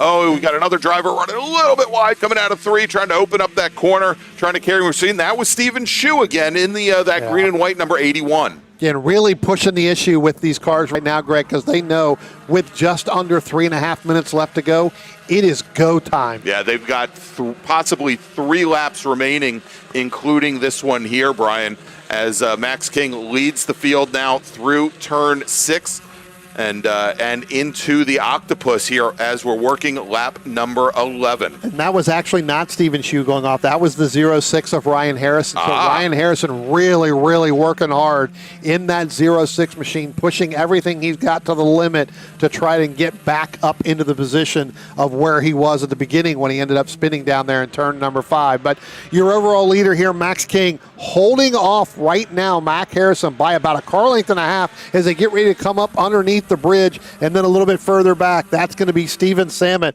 Bruce Myers kind of sitting there watching all this happen. But then you've got Sam Schechter, Jason Pintar. They're going to be nose to tail right there going past your screen, past the start-finish line. Look for them to gain some speed and kind of catch that 117 of Lerner as they come down into turn number 1. Jeffrey Lerner could be the sitting duck there, Greg, as they get ready to go with just under 2.5 minutes left. Yeah, indeed. And we've got Bruce Myers in that orangish number 111 machine kind of hanging on to the back of our top 3 for the moment, Brian. But he's starting to come under attack here by Jeffrey Lerner in the 117 machine as well. And then they've got a little bit of clearance back to Schechter in that light blue 55 and Pintar in the light blue, the Gulf liveried 56 machine. Yeah, they kind of split apart there. When they went by the start-finish line, they were kind of really nose to tail, and you can see it looks like Schechter was able to get through turn 1 and turn 2 a little bit better than Jason Pintar. So, again, broke that train up a little bit for that draft, so that allowed Lerner and Bruce Myers to pull a little bit further. And now it looks like Myers is going to be under attack here by that Jeffrey Lerner machine, Greg, as you talked about, and then Sam Schechter trying to get right in there as well. Looks like they may be leaving Jason Pintar, if that can happen through there. All right, Brian, and we are getting word to go. 2 more laps remain here at New Jersey Motorsports Park for our Spec Racer Ford racers, where it is Max King, your leader. Mac Harrison, who just turned the fastest lap, Brian, gets back around Steven Samet. And Harrison now picking right up to the back of our leader, as we've got a heck of a battle right now between Myers and Lerner directly behind. Yeah, along with Sam Schechter. Throw Sam Schechter, and we've got one car that kind of went off through there again, Greg. We'll have to see which car that was, but I tell you what, that was a really tight spot there. Everybody fighting for that one battle going down through there. There you can see Schechter. He's gotten around Myers and Lerner a little bit further. Actually, Lerner is ahead of him, but Schechter's gotten around Bruce Myers there to move him up a couple spots. Yeah, so move Schechter now up in the 5th position, Brian.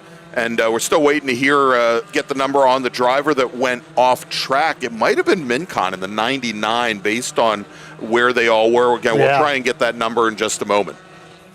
Yeah, I'll tell you what, there was a battle there. All 4 or 5 cars there kind of converging onto each other. As our leader now coming out of turn number 12, or actually getting ready to come up underneath the bridge heading into turn number 12. Got about a car length lead over Mac Harrison. But, Greg, as you just mentioned, last time by, Mac Harrison set the fastest lap.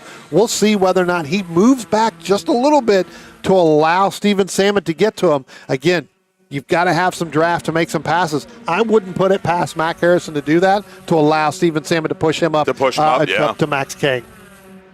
All right, as they come through turn 1, just a little bit less than 2.25 miles remain, and about a car length and a half separate our top 3 racers as we work our final lap. And Brian, just when he needed to do it, Max King turned in a new fast lap and opened up the gap to Harrison by about 0.4 of a second here. But we see now coming into turn 4, Harrison has closed things down once again, and he is right there, right locked to the gearbox of that white number 2 of Max King. Now we'll see Max's younger brother Jake a little bit later in our open wheel race, actually 2 races from now, as he races in Formula Ford. But right now it is Spec Racer Ford. And Brian, what a great look there from Mac Harrison. Tried to come underneath Max King going into turn number 7, and King just shut the door on him. Yeah. One of the things you got to remember is not only is it that you really want to win, but you want to set a fast time. Even though these guys went through 2 qualifying sessions, Greg, you also can move up based off of times from here too. So again, for tomorrow's 22-lap race. So again, as our leader now comes out, Max King getting ready to come down underneath the bridge, down to the start-finish line. Max King's going to hold off Mac Harrison, Steven Samet, and then a little bit further back, you got to go almost 15, 20 car lengths back, Greg, to get to Jeffrey Lerner and then Sam Schechter, which is going to round out your top 5. There you go. And Jason Pintar goes and gets around Bruce Myers on that last lap as well. So a great run there for the number 56 machine. Mincon finishes in 8th. Kyle Robertson will finish in 9th position. Mike Anderson will round out your top 10. And as I look through, I'm trying to pick out who it might have been that had fallen back. Well, I think that Donald spin. Privet was one we saw, but I tell you what, Yeah. Greg, just coming across the start-finish line, who we saw up a little bit kind of in that top 10 was Stephen Shue. He's moved all the way back down. I think there was some 19th. contact between him and Liam Kerper because Liam Kerper dropped all the way down to 24th. Wow. So, yeah, big issue there for those two racers. As we saw Kerper again in the top 10. Shue at one point had worked his way up to 13th position. It looked like he lost a number of positions on the restart. But great battle there. And congratulations to Max King, our winner for race number 1 here at the Fay Teal Memorial Jersey Devil Majors in Spec Racer Ford Gen 3. So let's do this, Brian. Let's make a final call to the grid for our next group, and then we'll take a little break. Attention in the paddock. Final call to the grid for race group number 3. That is B-SPEC, E Production, F Production, H Production, STL, and Touring 4. Please head to the grid. This is your final call. Race group number 3, Small Bore Production, B-SPEC, STL, and T4. This is your final call to the grid. And with that, we're going to take a quick break. We'll be back here in just a few moments with more racing action from New Jersey Motorsports Park's Thunderbolt circuit. Please stay with us. Located right next door to the racetrack in Millville's Executive Airport Complex, the Glasstown Brewing Company has been the place to celebrate race wins with a cold one since 2013. As the only microbrewery here in Cumberland County, Glasstown cans and kegs close to 20 different beers on a rotating basis. Share a flight with friends inside or outside at one of the mini picnic tables where the history of flight is just feet away. And don't forget to buy a 6-pack or a growler for the house. Glasstown is open Tuesday and Wednesday from 2 until 8, Thursday through Saturday from noon until 9, and Sunday from noon until 7. To find out more, visit their website at glasstownbrewery.com or on Instagram at Glasstown Brewing.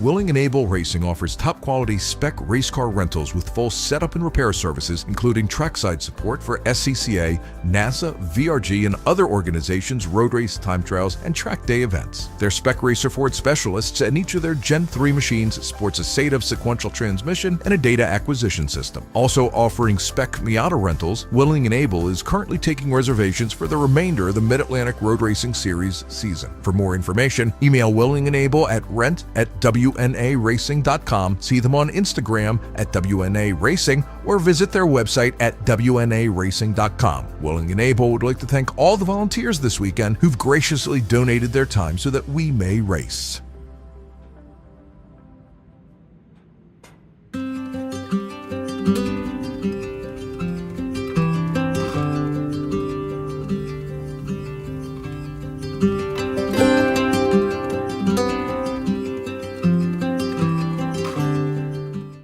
Looking to level up your motorsport game? At Courage Motorsport, we've got everything you need, from high-performance parts, tires, and safety gear, to car rentals, expert driving instruction, and even our own Courage racing gear. Whether you're a beginner, a pro, or looking to kickstart your motorsport career with training in both the business of racing and securing sponsorships, we've got you covered. Check out our gear, grab a shirt, and represent your passion. Email us at trackready@couragemotorsport.com or visit couragemotorsport.com and get ready to hit the track. Picture your perfect garage. How many cars are in there? Great, great. Now picture reality. How many cars can you actually have? Me too. With SCCA Club Spec, one car becomes your daily, your track car, your autocross car, even your time trials car. S197 Mustang if you like V8s and torque. NC Miata if you like compact and agile. SCCA Club Spec, spirited dailies, competitive race cars. Learn more at scca.com.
Welcome back to Summit Point. Summit Point? Where are we, Brian?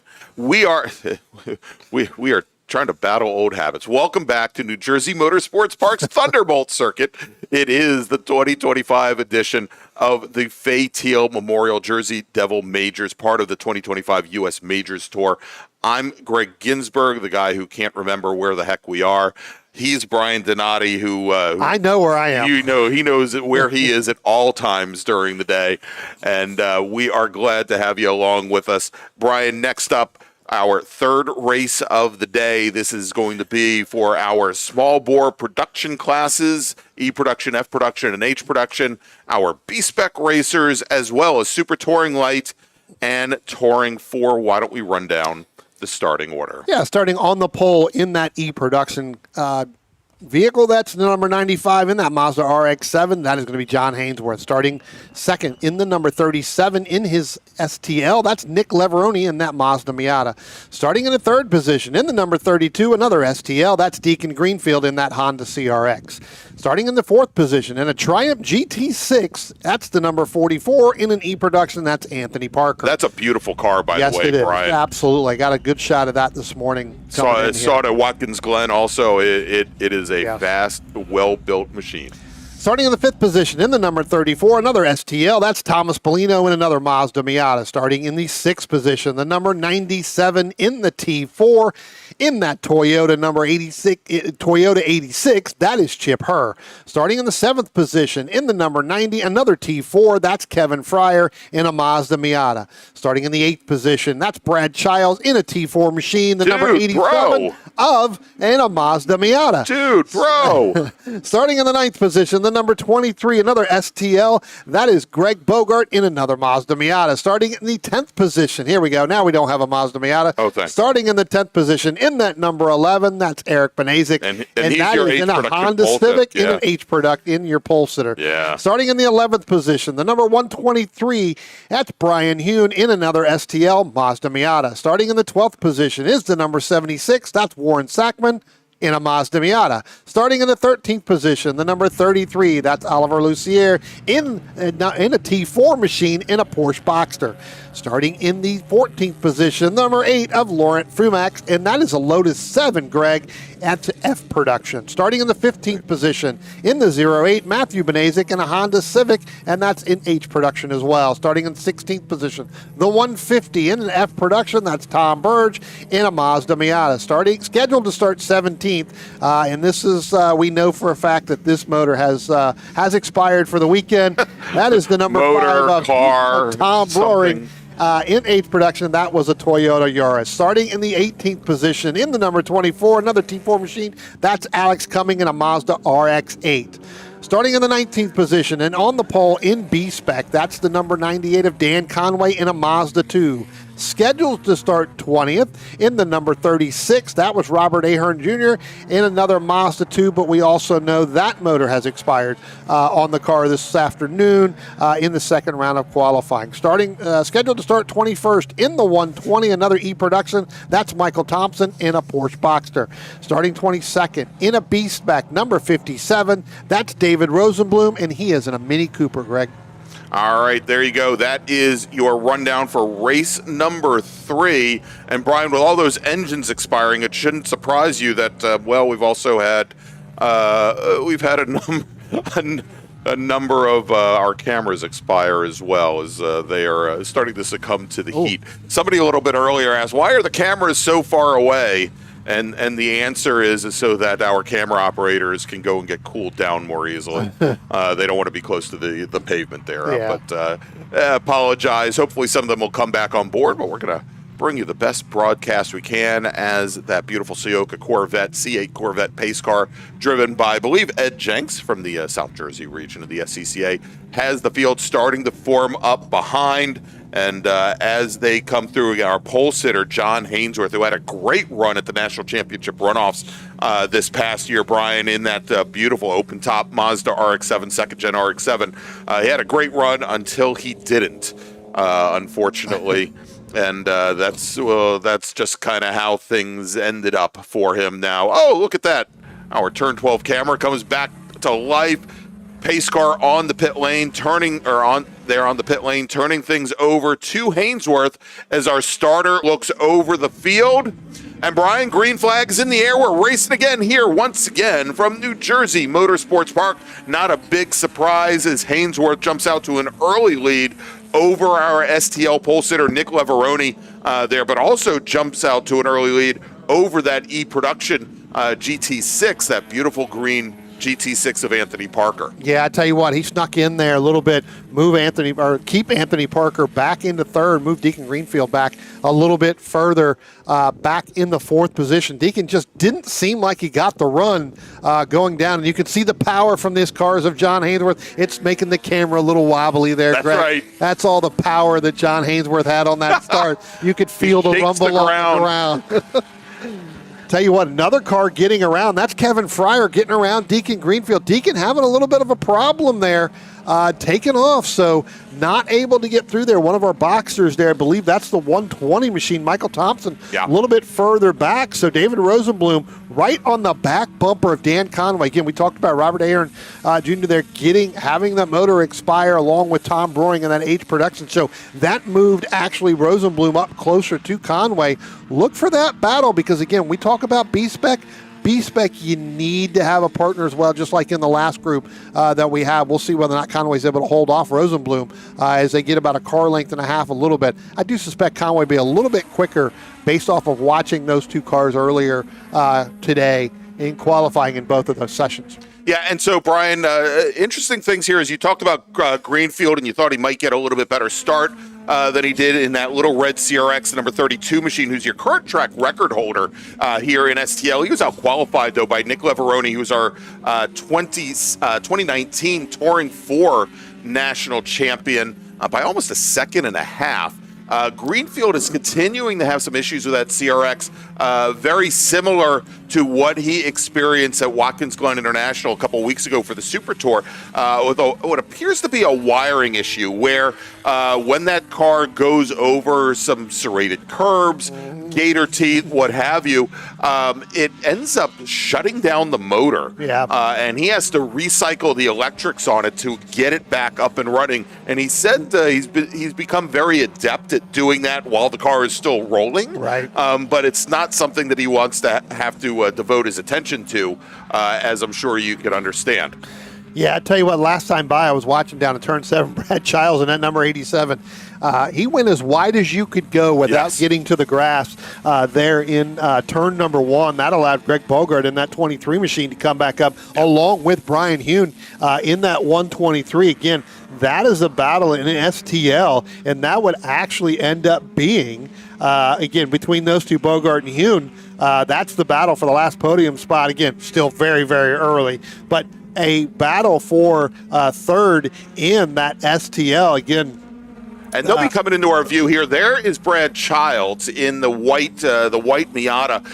Bogart there in the yellow number 23, and Brian Hune in the 123 machine has gotten around him. Yeah. Now, as they come down towards turn 1, Brian, of course, Benazik in the H production Honda CRX, your H production leader. That's a car with about 110 horsepower. He's down quite a bit of power from the STL machines around him. Should note also, though, that Brad Childs in that white 87 car, dude, bro, and he races under Dude Bro Racing. We'll talk a little bit more about Brad in just a moment here. Brad has now dropped, looks like there's Brad now coming into turn 5. He's dropped almost 30 car lengths back from Kevin Fryer. Fryer currently running second in Touring 4. And just watch there. And actually, let's do this, Brian. I'm going to try to do this with as many cameras as we have shutting down right now. I want to watch the battle right now for the lead in Touring 4. There is Chip Herr in his new to him, it's a Scion FRS, right? They're coming through turn 11 right now, and that is the number 90 Touring 4 machine of Kevin Fryer. Now, that is a new-ish car for Kevin Fryer there as they come through the final corner and onto the front straight. Fryer had a big incident at Road Atlanta a year ago as part of the Super Tour. Got together with Mark Cephalo, who we expect to see We'll see him in the last group. in Group Spec 5. Miata, Yep. exactly. And Kevin had, unfortunately, Kevin had to build a new car. And you and I have been watching Kevin race for years and years, having started off in the IT ranks, driving a BMW 2002. He actually still comes back and races that car from time to time. And there is Chip Hurt, your current T4 leader, with pardon me, Kevin Pryor directly behind. Yeah. And now, as you can see here, as I sit on this camera for what seems like an eternity, Brian, there is Brad Childs with that battle in STL. Now the battle for the last step on the podium between Bogart in the yellow 23, who's gotten back around that black 123 of Brian Hune. Hune, and interesting with Hune racing in the Miatas, he and his wife Valerie had for years raced in Formula 500s. Now, as Hune takes a look to the inside on Bogart, Brian, and I think he might have gotten that pass done. Yeah, it looks like he may be able to make that stick right there, but it looks like Bogart's going to go back over under there, try to. And again, Bogart's been getting a lot of driver instruction this weekend from Rich Roman as well out here. So they've been kind of working back and forth, especially in this section of the racetrack. Yeah. Where Greg is having to wait a little bit more, change the lines a little bit more to make that car handle a little bit better. And so he's got a really good battle on his hand with Brian Hune, as you talked about. Brian also getting a lot better out here in that car as he progresses through, really made that nice dive underneath Bogart heading up into the octopus there. Yeah, so Brian Hune and his wife Valerie for years had raced in Formula 500. They moved over to these STL NC Miatas a couple of years ago.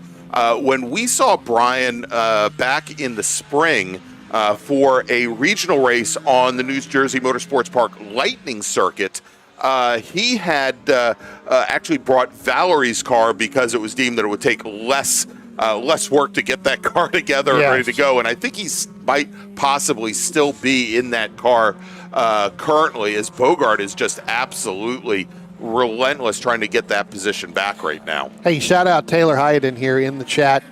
Good to see her up. I shouldn't say up, but good to see her in here. Taylor's had some surgeries as of late, so I know she's the reason why she's not up is because of those surgeries have been on her ankles. Yeah, so really having a struggle there. Hope she's getting better soon. Can't wait to see her back as well in a race car, hopefully next year. I don't think it'll be this year, but definitely hope to see her back out here running next year when they get a chance. But yeah, you talk about that battle right there. Brian Hune now going back around Bogart in that battle in STL. I tell you what, Greg, that looks like that may end up coming down to the very end of this race as they start to move ever so closely again to the Brad Childs in that 84. Brad just doesn't seem to get through the octopus, gets certain, coming through 4, coming through 5, and going into the octopus, spreads it out a little bit more in that Miata, but then those two are able to work together to do it. And now we watch them come down through turn number 1 here. Brian Hune opening up a little bit more over Bogart as far as I've seen pretty much the entire race. And so going back to Brad Childs, now he is under the Planet Miata tent here this season, and I know he's been getting a lot of help from Mark Cephalo.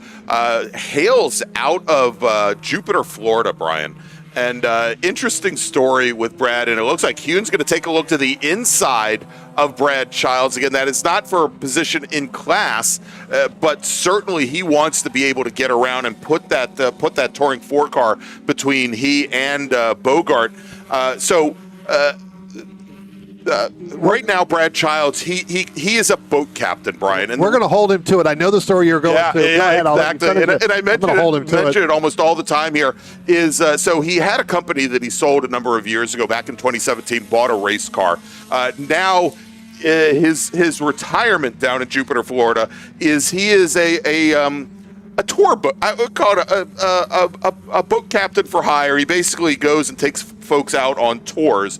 And he has offered us to next time we come down to Florida, take us out on the boat, have a great time. And of course, every time he sends us a driver bio, his nickname is Dude and Bro, and he's racing for Dude Bro Racing. Anyway. A little bit further back, Brian, here, and I just wanted to pick it up. We've got father and son Rick Benazik in the number 11 Honda Civic hatchback, and then about 8 seconds behind is Matt Benazik, who I think is who we just picked up in that shot there. Just coming in right here. There is Matt. Matt's in the gray car. Yep. Rick is in the black car. Yep. Tell you what, Rick, he was right on the back bumper of Warren Sackman going down in there, and it's spread out a little bit further now. But I tell you what, it was almost as if Rick was pushing Warren down the front, like pushing him through. And it looks like we got Brian Yoon having a problem going down in through there. Yeah, as he ran wide through the dirt there, coming out of turn 4, going down into turn number 5. And he is going to lose a number of positions. But Brian, also, it looks like Bogart has gotten around Brad Childs as well.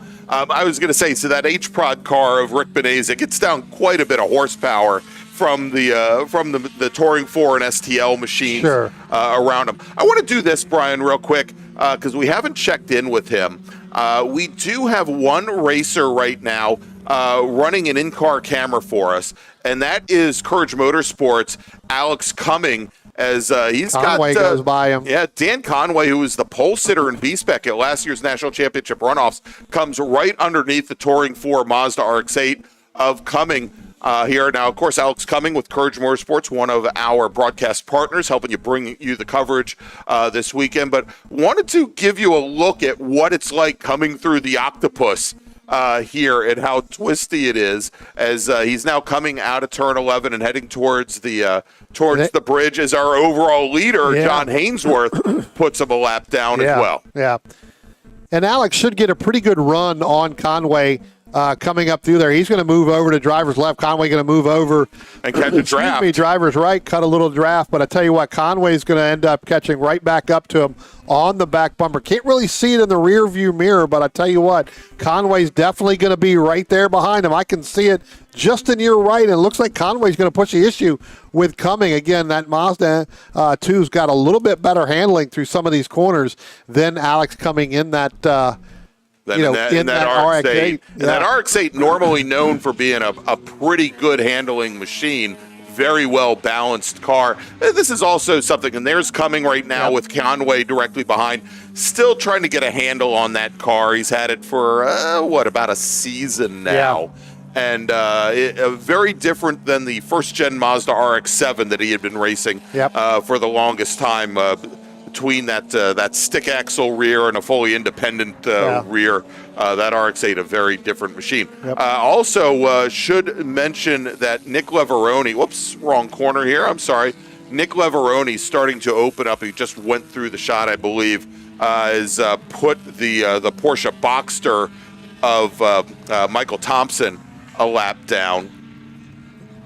Tell you what, Greg, as we start to get halfway, why don't we go ahead and make a call here for our next group? Attention in the paddock. First call to the grid for race group number 4, our open wheel racers. Formula V, Formula F, Formula Atlantic, Formula Continental, FE2, Formula X, Prototype, and Prototype 2. Please head to the grid. Oh, and I forgot, of course, Formula 6. I knew I forgot something. Open wheel and prototype racers, please head to the grid. Your race is next. Shout out Joe Aquilante in our chat today. I'm surprised Joe's not here. Seems like everybody else in the family is here but Joe. Exactly. So, Joe, got to get you back in the car. Got to get you running here. So, I would say we normally have Joe checking in for the Big Bore Racers. So I want to thank him for joining us. As we see there, Nick Leveroni, who's running second overall in that Mazda Miata. He leads STL at the moment. And Brian, he has opened up a considerable lead over Deacon Greenfield. Apparently those electrics really causing an issue. Has almost 10 full seconds on our current track record holder here. Tell you what, you got that 44 Anthony Parker there getting ready to come right up on the back bumper there of Dan Conway and that Alex Cumming machine in that Triumph GT6. I'll tell you what, Greg, you were right. That is such a beautiful car. He's definitely going to go inside. And, if there's ever a car that becomes where I'm not sure if everybody can see him because it sits so low to the ground. One of the lower cars there, and of course the GT6 looks very much like a Triumph Spitfire, different rear suspension, and of course built as a hardtop car. There, as we watch Chip Herr continue to open the advantage that he has on Kevin Fryer on that black number 90 now coming through, but.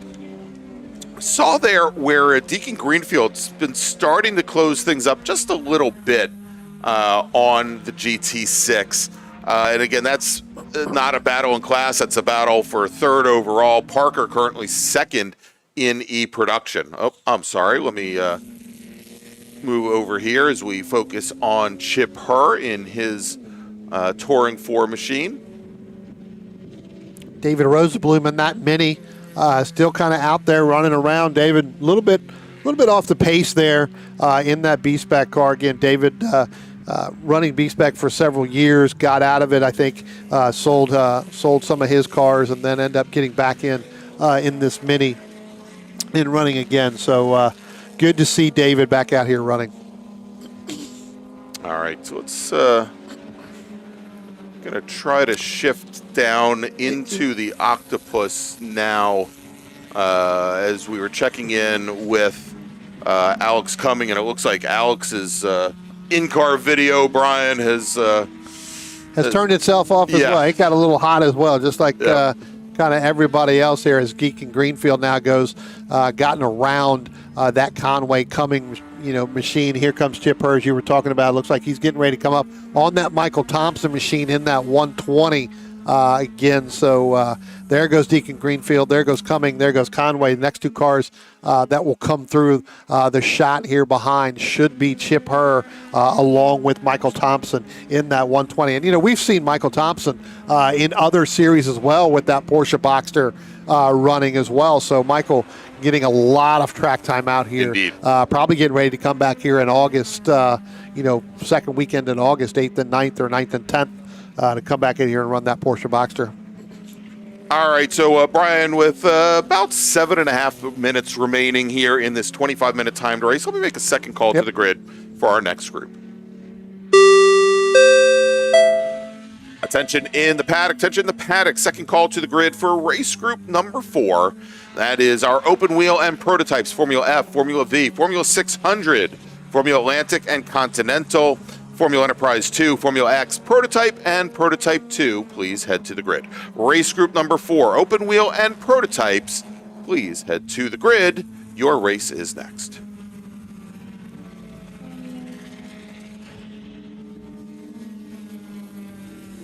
So it looks like we may get some, may get up to about 17 laps here. So just short of about 5 more to go here, Greg, for John Hainsworth leading in that E-production in that Mazda RX-7. Nick Leveroni, as you talked about, in that Mazda Miata number 37 leading STL. Anthony Parker in that E-production number 44. That Triumph GT6 going to be second. Deacon Greenfield, as we talked about, second in STL in that 32. Chip Herr in that T4 machine. He's got about 4-second lead over Kevin Fryer in that 90 machine. Then Greg Brogard, that's going to be your third in STL in that number 23 machine. Brad Childs sitting in third in T4 as well. That's 8th overall. So that's your top 8 amongst the basically in this group, and it's really comprised of E-production, STL, and T4 machines. All right, so Chip Herr, who's running 5th overall, Brian, just puts Alex Cumming a lap down in Touring 4. Again, Herr, your leader in class. Cumming currently running 5th in class. Greg, a couple drivers that didn't take the green flag. 2 of them we noticed, and we talked about at the beginning when we gave the rundown. Tom Brewing in that 5, in that H production. Robert Ahern in that 36 B-SPEC machine, along with Thomas Polino in that 34 STL. I didn't see Thomas go out earlier either, so I'm not sure if he actually went out there, had a problem. And then the Laurent Fumex in the number 8 machine. Yeah, so Laurent Fumex driving a Lotus 7. That car had some issues during the second qualifying session, and I'm sure probably affected the decision in order to bring that car out for the race today. We'll see. Hopefully it'll come out tomorrow. Heck, he's in an open-top car, Brian. It might be the coolest thing running. Might literally. be the right. We can put some cameras in there for him and let him run around, cool our cameras Cool our off. cameras down, yeah. At least seriously. 2 of them anyway. So again, pretty much not really a battle on the racetrack right now. Everybody pretty much spread out amongst the groups and amongst the different classes here. So kind of just at this point, again, and we talked about this with the other groups as well, Greg, not only did you have 2 qualifying sessions today, one in the morning and then one kind of in the mid-afternoon right before lunch and right currently after lunch.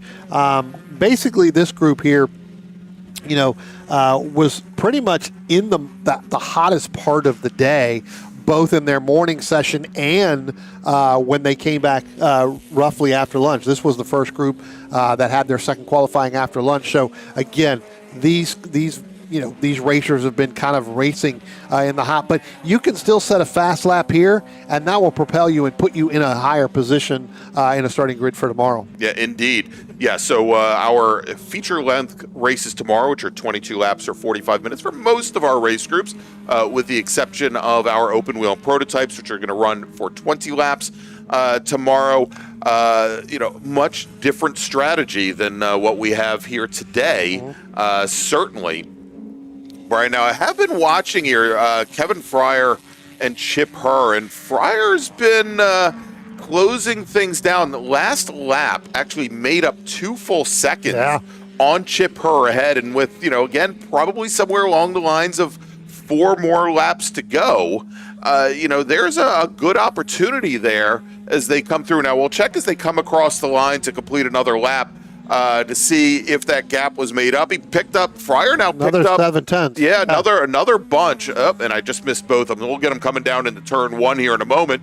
There may be some time there for Fryer to make a shot at the T4 lead. Yeah, I'm sure Chip Herr is not real happy with the handling of that race car right now. I think when he gets back in here, he'll work with the crew down there to try to really make as many changes as necessary to go out for tomorrow. Because again, when these drivers race tomorrow, it'll be kind of roughly right around that 11 o'clock. It's still going to be warm.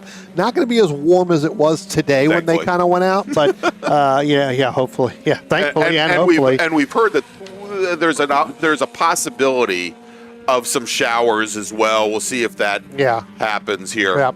But you can see there, even under braking, Fryer closes up maybe another car length. The question is, it's easy to close up and be harder and later on the brakes going into a corner. It's whether or not you can carry the speed out of the corner as well. And it looks like Fryer with that MX-5 is, as he continues to close things up. Both of these racers coming up towards the back of the H-Prod Civic of Matt Benezek, currently running second in Class 2, his father. There's the father. There's Rick Benezek going through 12, Chip Herr, Kevin Fryer, and then we'll see come through here. You can see the gap there, and I think this time Herr may have put the throttle down. Yeah, I mean, he didn't pick up as much as you would think. I mean, about 400ths of a second. Yeah. I know that's you look at it from a stopwatch perspective. That's not a lot. That is a little bit, maybe a quarter panel worth of car pickup. So again, as I said, I'm sure Chip is not happy with the setup in this car, especially the front end. It doesn't look like as he gets by Matt Benezek right there heading down into through turn 4 into turn 5. I don't think he's going to be real happy with that car. So they'll definitely make some changes. Looks like he's losing the front end just a little bit more than he really wants to, or as anticipated that would happen as the race went on. Yeah, indeed. And so let's take a look here. I think I was wondering when Kevin Fryer would get up to the back of the Civic, and he may have done it at perhaps the worst possible time, Brian, just as they're entering the Octopus. But Benezek leaves that car, driver's left, lets Kevin Fryer come underneath him. And he may have still made out well in this exchange because Chip Herr got tied up a little bit with Benezek going into turn 5 just a few moments ago. So let's take a look here as they come through the final corner. and onto the front straight, and it looks as though maybe her opened things up as they came out of the octopus. All right, 1 lap to go, being shown to these drivers that are currently running 5th and 6th. That means John Hainsworth is on his last lap, Yep. Brian. I'm going to try and track down where Hainsworth is, and I think he's actually coming. There Right he there. is right there, coming through the octopus for the very last time, and he's got about 12 seconds on the rest of the field. He's only really worried about Anthony Parker, who's running 3rd overall at the moment, and we'll see that RX-7 now come through the final corner and onto the front straight. I think he's already past that. He's well in front of that, already taking that checkered flag. I missed him, Brian. So we missed him. Nick Leveroni now getting ready to come up over the top of the hill here. Nick Leveroni is going to pick up the win in STL in that 37 machine. Here comes Bogart. So again, Bogart in that number 23, Greg, he's actually going to finish 3rd, but he's going to be a lap down to Deacon Nick Greenfield and Nick Leveroni. Yeah, so there you go. And so as the rest of the field starts to filter through, Brian, it is in STL going to be Nick Leveroni, followed by Deacon Greenfield with Greg Bogart a lap down. Warren Sackman should bring home his machine in 4th with Brian Hune. And Hune was having a great run early on with Bogart. Hune, that off over by turn 4, just something he could not recover from. He's going to finish 5th in STL. NH Production, father beats son. Rick Benazik out of the New York region in the number 11 third-gen Honda Civic will beat his son, Matt Benazik, to the line by 20 seconds. And with Tom Broering, unfortunately, not being able to make the grid, those two are your only finishers. In B-SPEC, and we should see him coming across the line right now. There he is, your B-SPEC winner, Dan Conway, in the number 98 Rat Sport machine. David Rosenblum will finish a lap down in 2nd. In Touring 4, Chip Herr will take the win. Kevin Fryer finishes 2nd. Brad Childs will finish in 3rd, with Olivier Lucier in his Boxster finishing just off the podium, and Alex Cumming finishing in 5th. And finally, as we mentioned, E Production, of course, your overall winner, John Hainsworth.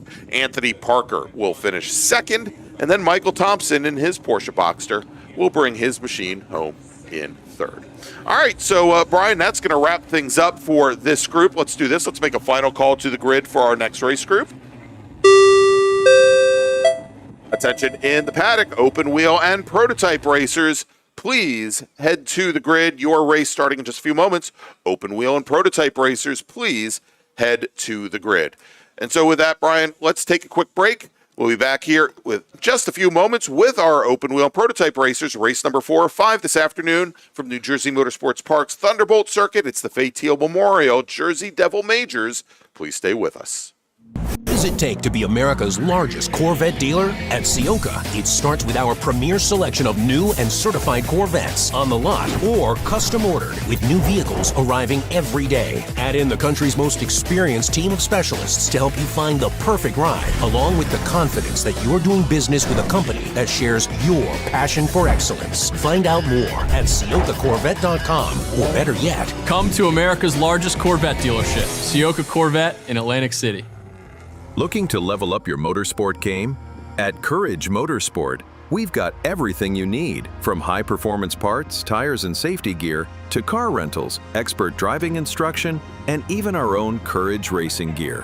Whether you're a beginner, a pro, or looking to kickstart your motorsport career with training in both the business of racing and securing sponsorships, we've got you covered. Check out our gear, grab a shirt, and represent your passion.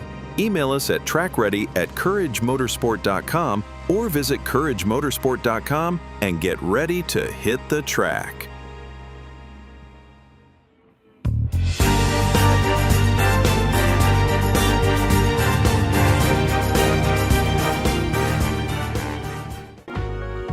Cornerstone Financial Advisors is a family-owned and operated full-service financial planning firm in Haddon Heights, New Jersey, advising clients throughout the country for over 33 years, Certified financial planners Michael and Shauna Lamena offer a comprehensive financial planning service, including retirement investment, life insurance, and estate planning to both individuals and businesses. Every plan is detailed and specifically tailored to either the business owner or the individuals they specialize in, putting you on the right track.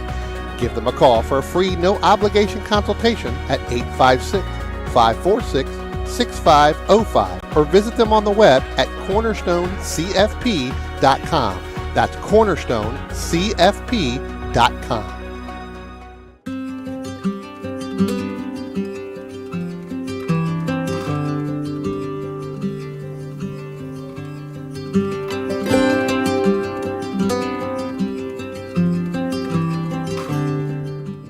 Willing and Able Racing offers top-quality spec race car rentals with full setup and repair services, including trackside support for SCCA, NASA, VRG, and other organizations' road race, time trials, and track day events. They're spec racer Ford specialists, and each of their Gen 3 machines sports a SATAV sequential transmission and a data acquisition system. Also offering spec Miata rentals, Willing and Able is currently taking reservations for the remainder of the Mid-Atlantic Road Racing Series season. For more information, email Willing and Able at rent@WNARacing.com, see them on Instagram at WNA Racing, or visit their website at WNARacing.com. Willing and Able would like to thank all the volunteers this weekend who've graciously donated their time so that we may race.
Welcome back to New Jersey Motorsports Park. See, Brian, I got it right that time. There you go. New Jersey Motorsports Park. It is the 2025 edition of the Fay Teal Memorial Jersey Devil Majors presented by the South Jersey region of the SCCA. And, of course, Brian and I would like to thank our broadcast partners, WNA Racing, Willing and Able Racing, as well as Courage Motorsports, that are helping to bring you this coverage here on the Washington, D.C. region and South Jersey region SCCA YouTube channels.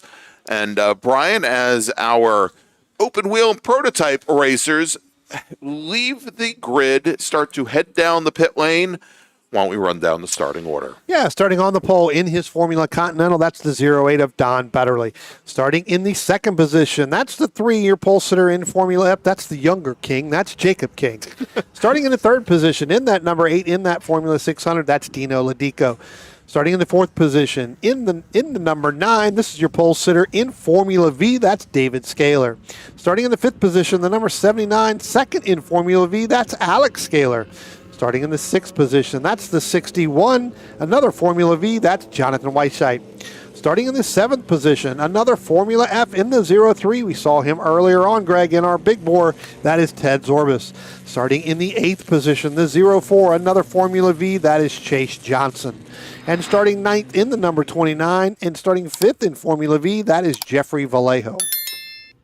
So, again, only 9 cars in this group right here. Again, this is the group we talked about earlier on. When we get tomorrow, they're going to shorten that race from 22 laps down to 20 just because some of these drivers here, potentially may have a fuel issue. And you don't want to have them run 20 laps and then all of a sudden run out of fuel.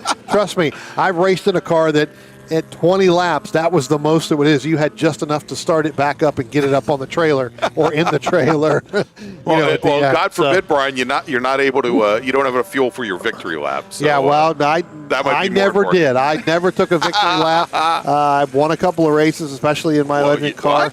And I could not take a victory lap. It was make that right-hand turn. Even one race, I actually had to have a couple crew people and some emergency vehicle push me down through the scales. Really? I did not have enough fuel in there. Oh, my gosh. And it was packed as much as we could get into it at the start of the race. So, all right. So, Don Betterly, in his RFR, he is representing the Northeast Pennsylvania region. Of course, Jake King, actually the secretary for the South Jersey region of the SCCA.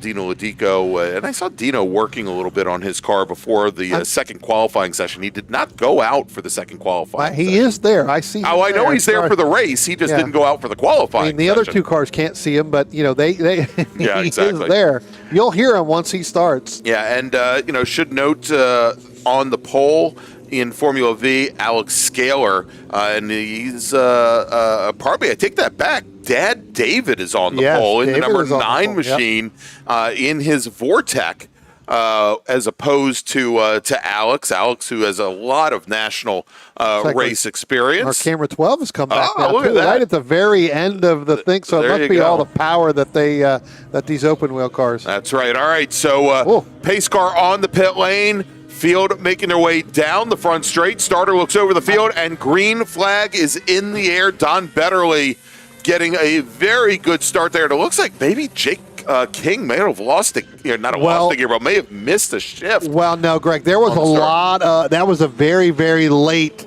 green flag, and they were kind of all over the place, 3 wide. One of our Formula Vs, and that may have been David, started to get a good run up the middle and then had to back out of it as quickly as possible and basically move the whole second half of this field kind of back into kind of a frenzy there. So yeah, and now it looks as we watch that field there at the front, looks like the Formula 600 may have dropped back. But again, Ladico got a great start on Jake King, and as they went through turn 1, King just didn't seem to get a great run from the outside of the front row. Now it looks as though he may have recovered. The question is, and we'll watch here coming through the Octopus, did Ladico drop off? Nope, he's still there. He is. There. Yeah, there he is, right in front of the Formula Vs. Yep. Right in front of looks like Alex Scaler and David Scaler as they come out of the Octopus through turn 12 and onto the front straight. There is Jake King, there's Ladico, and then our Formula Vs, it is Alex Scaler. Yep. David Scaler with ends up losing a position there to Jonathan Weisheit. Weisheit in his JK Technologies machine, who has who has put in a lot of time recently on his Formula Enterprise 2 program. Comes back and runs this weekend in the Formula V. And, has done a lot of work on his XP1 to try to make it as close to undraftable, Brian, as you can in a Formula V. And I was talking with him earlier this season. As a matter of fact, I believe it was our first Mars race at Summit Point this year, and he had mentioned that that Alex Scaler called him up one day and says, "Hey, can you help a brother out? And is it possible that we could collaborate a little bit and I could get access to the bodywork they're using at the back of the car?" And that's when Weisheit's determination, I think, came through. He basically brushed Alex off and said, "No, because you'll beat me that way." Yes, right, exactly. Yeah. He didn't want to give such a strong competitor like Alex, any more of an advantage than he might already have. Right. Yeah, again, you talked about, David dropping back, and again, that became where, it was he kind of got in the middle, right? And then had to get out and check on the brake because the green flag really hadn't come out yet. And at that point, once the green flag, everybody else anticipated where it was going to be. All right, and so we are seeing now already where Alex Scaler is starting to open up an advantage on Jonathan Weisheit. Scaler in the blue 79, Weisheit in the 61 directly behind. David Scaler, though, right on the back of Jonathan Weisheit. We'll watch him here in just a few moments coming down into turn 1. There is Alex Scaler, and there is Weisheit and David Scaler. Weisheit in the blue 61, David Scaler in that green number, number 9 machine directly behind. Yeah, David. I wouldn't be surprised if David doesn't sit behind Jonathan Weisheit and try to really work to catch up to Alex, right at that point, and then try to use him to separate away from Jonathan Weisheit as 79 and 9, basically, not only father-son but teammates out here on the racetrack. So again, utilizing that with the draft. Again, this is another product of looks like maybe David may have locked it up a little bit there. And don't worry, not all of that smoke is a bad thing. It would be if they weren't smoking, it would be a bad thing. It would be a bad thing, exactly.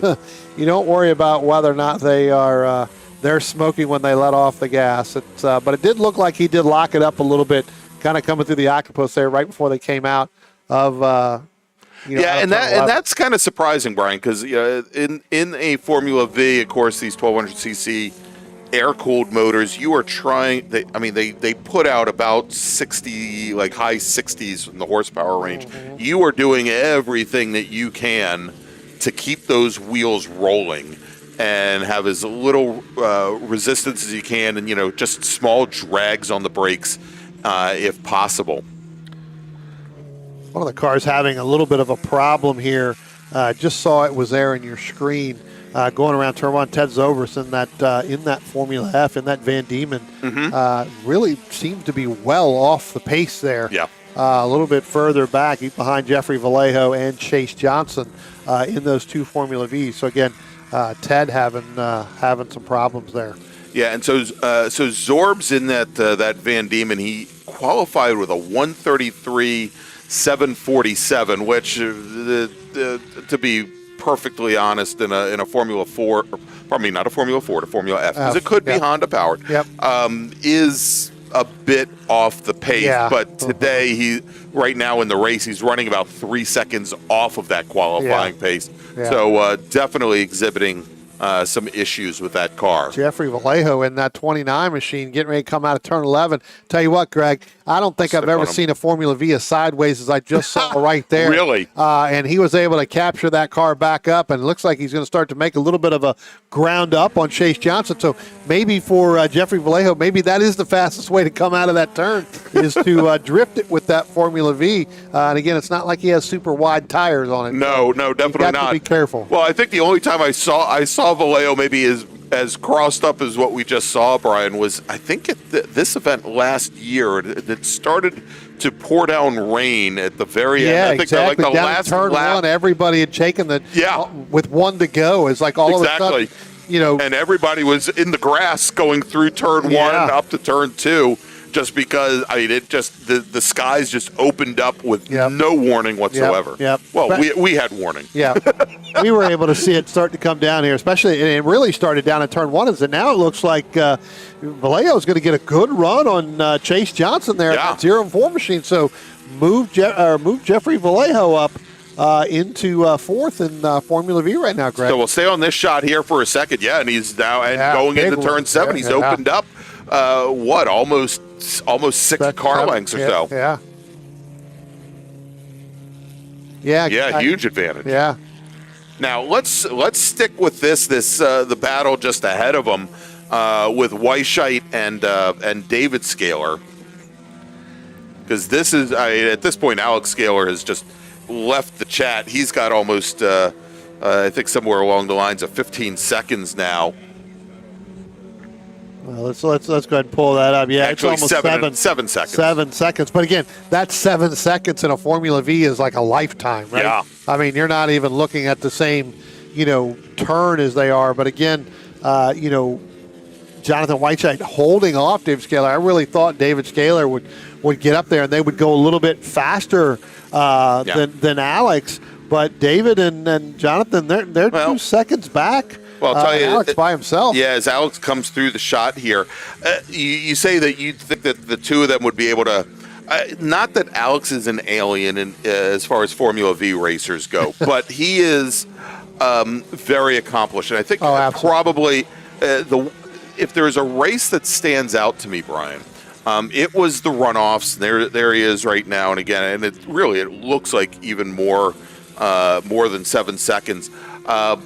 The runoffs at Road America in 2021, just before we had gone to VIR for 2020, because 2021 we were at Indy. We were at Indianapolis, that's right. At 2020, he was with 1 lap remaining, I would say about 20 car lengths back, actually with 2 laps remaining. He was about 20 car lengths back from the leaders, running in 5th position, and somehow by the time they got by the time the leaders had made it through the kink, made it down through the kettle bottoms, and had gotten to Canada Corner, he was right there on the back of them, and it then became a 5-car drag race out of Canada Corner, and then up through Bill Mitchell and through Thunder Valley, and it didn't end the way I think any of those racers wanted it to end, because a couple of those cars got together coming through Thunder Valley. But he just, on his own, was able to close things up on those racers. Yeah. There they go there, going through. So it does look like David has moved up. Oh, we got standing yellow down in 9. So. Yeah. And that actually, it's corner 9, so it should be over, I believe that is actually just before this corner.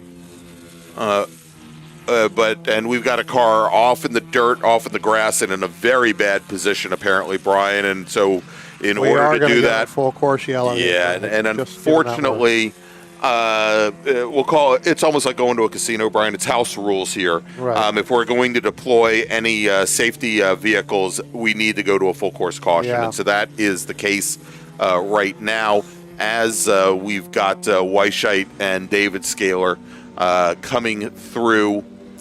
Didn't hear the number, but we'll look. But I believe that may have been Chase Johnson in the 0-4, because he's a full lap down. to the Formula V's, and I know that Vallejo had just passed him. There comes Vallejo now, coming out of turn 12. So yeah, and we're also getting word that the driver is out of the car, which obviously would may have some type of things. Correct, right? All right, so what we're going to do, we're going to park things here, Brian, over at actually we just saw the safety car leave turn 1. Yep. So here comes well, no, that's Ted Zorbis right there. And you know what, Greg? It may be. You know what? It may not be Chase Johnson. We'll have to wait and see and get a number because Dino Ladico now is a lap down, and he was up in so it might be in the 3rd or 4th position there. The number 8 machine. Yeah. So we're gonna have to see, and I don't hear Dino. All right, real quick, Brian. We're just about halfway through this race, so we'll make a first call for our next group, which is going to be a fairly large group. And there's the safety car, actually picked up. That's Vallejo. Yeah. Attention in the paddock. First call to the grid for race group 5, Spec Miata and SMX. Please head to the grid. Spec Miata and SMX racers, please head to the grid. Your race is next.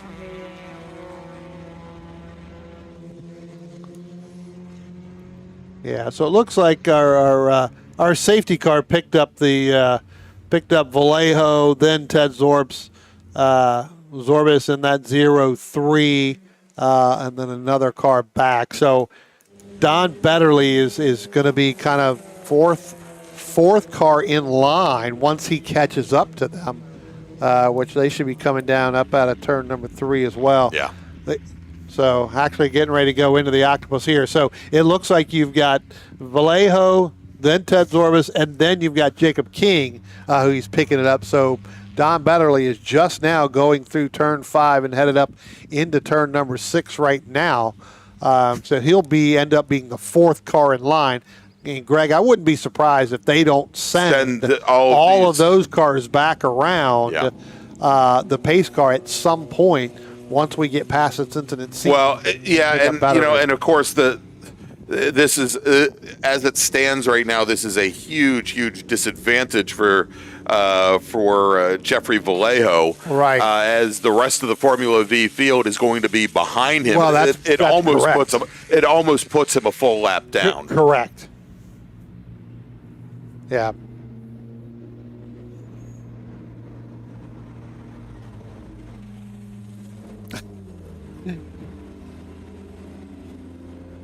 Yeah.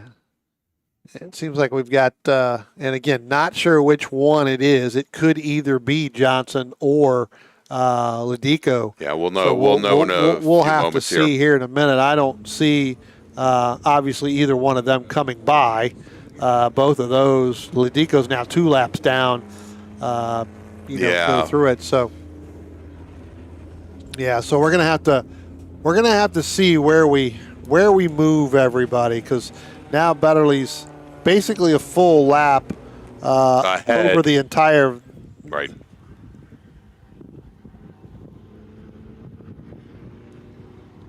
Yeah, so it does look like we are going to, at some point, once we get the emergency vehicles back out, Craig, we're going to send those cars around to pick up Betterly. Maybe we should follow the safety vehicle around and see where he goes. Yeah, exactly. Well, that's probably not a bad idea. So one of them, I believe, is, well. Yeah, we'll pick it up. We'll figure it out. Yeah, exactly. All right, Brian, real quick. As we are under full course caution conditions, this is probably a good opportunity.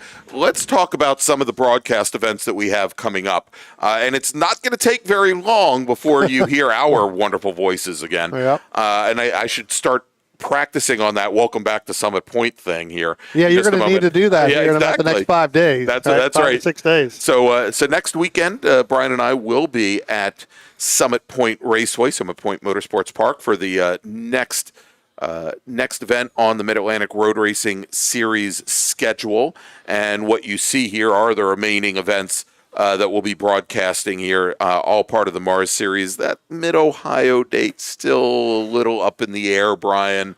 Hopefully we'll be able to bring that to you. We're still working some things behind the scenes in order to get that done. But 4 more events all left on the Mid-Atlantic Road Racing Series, and there are a couple of other events that you'll be able to catch as well. But you can catch them all on the DC Region YouTube channel. And Brian, what we're getting word of now is because of the amount of time that it is going to take to get that incident cleaned up and get that car removed. Basically, the decision has been made that it's going to take longer than 8.5 minutes. Yep. And so let's go ahead and get this checkered right now. Exactly. So the safety car, when it brings the field onto the front straight, they are going to get a checkered flag, and that's going to wrap things up for this open wheel group. Yeah, and that's unfortunate. But again, let's go ahead and run. So again, we'll Formula 600, Dino Ladico in that number 8 car, I believe, going to pick up the win there. Again, only 6 laps. Don Betterly not only going to win overall, but going to pick up the win in Formula Continental. In Formula V, it looks like Alex Scaler is going to pick up the win over Jonathan Whiteshite, and then David Scaler is going to come home in 3rd with Jeffrey Vallejo in 4th and Chase Johnson in 5th. In Formula F, looks like it's going to be Jacob King in that number 3 machine, along with the 0-3 of Ted Zorbis in the 0-3 is going to end up finishing 2nd. So. All right, and so there you go. Checkered flag is in the air. Congratulations, Ed Jenks. You win our open wheel and prototype race. He's our safety car driver, by the way. So taking the win in, as you mentioned, the overall win, even though he wasn't the first car across the line, it's going to be Don Betterly in his RFR. And great run there. The big race, of course, that we were watching, Alex Scaler, what was almost a 10-second advantage there, of course, with all the cars under full course caution. Didn't end up that way, but I think that's going to give Alex the feels and get him all ready for tomorrow. Yep. All right, so that's going to wrap things up for open wheel and prototype. So, Brian, let's make a call to the grid. It'll be our second call to the grid, but we need them to start heading that way now for our 5th and final race group of the day. Attention in the paddock, race group 5. Spec Miata and Spec MX-5, please head to the grid. Spec Miata and Spec MX-5, please head to the grid. Actually, before we take a break, Brian, I wanted to respond to somebody at the chat because he's an old racing buddy of mine. Sean Christie in the chat. I used to race in ITA against him. When I raced my Honda CRX, he had an EF Honda Civic hatchback, and he wants to know what happened to IT classes.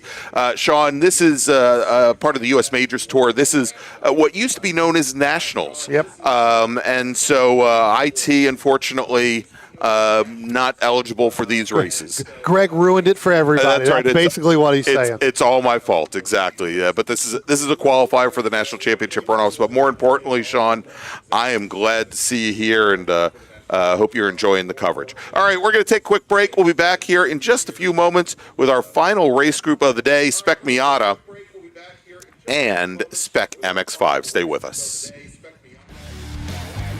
Located right next door to the racetrack in Millville's Executive Airport Complex, the Glasstown Brewing Company has been the place to celebrate race wins with a cold one since 2013. As the only microbrewery here in Cumberland County, Glasstown cans and kegs close to 20 different beers on a rotating basis. Share a flight with friends inside or outside at one of the mini picnic tables where the history of flight is just feet away. And don't forget to buy a 6-pack or a growler for the house. Glasstown is open Tuesday and Wednesday from 2 until 8, Thursday through Saturday from noon until 9, and Sunday from noon until 7. To find out more, visit their website at glasstownbrewery.com or on Instagram at Glasstown Brewing.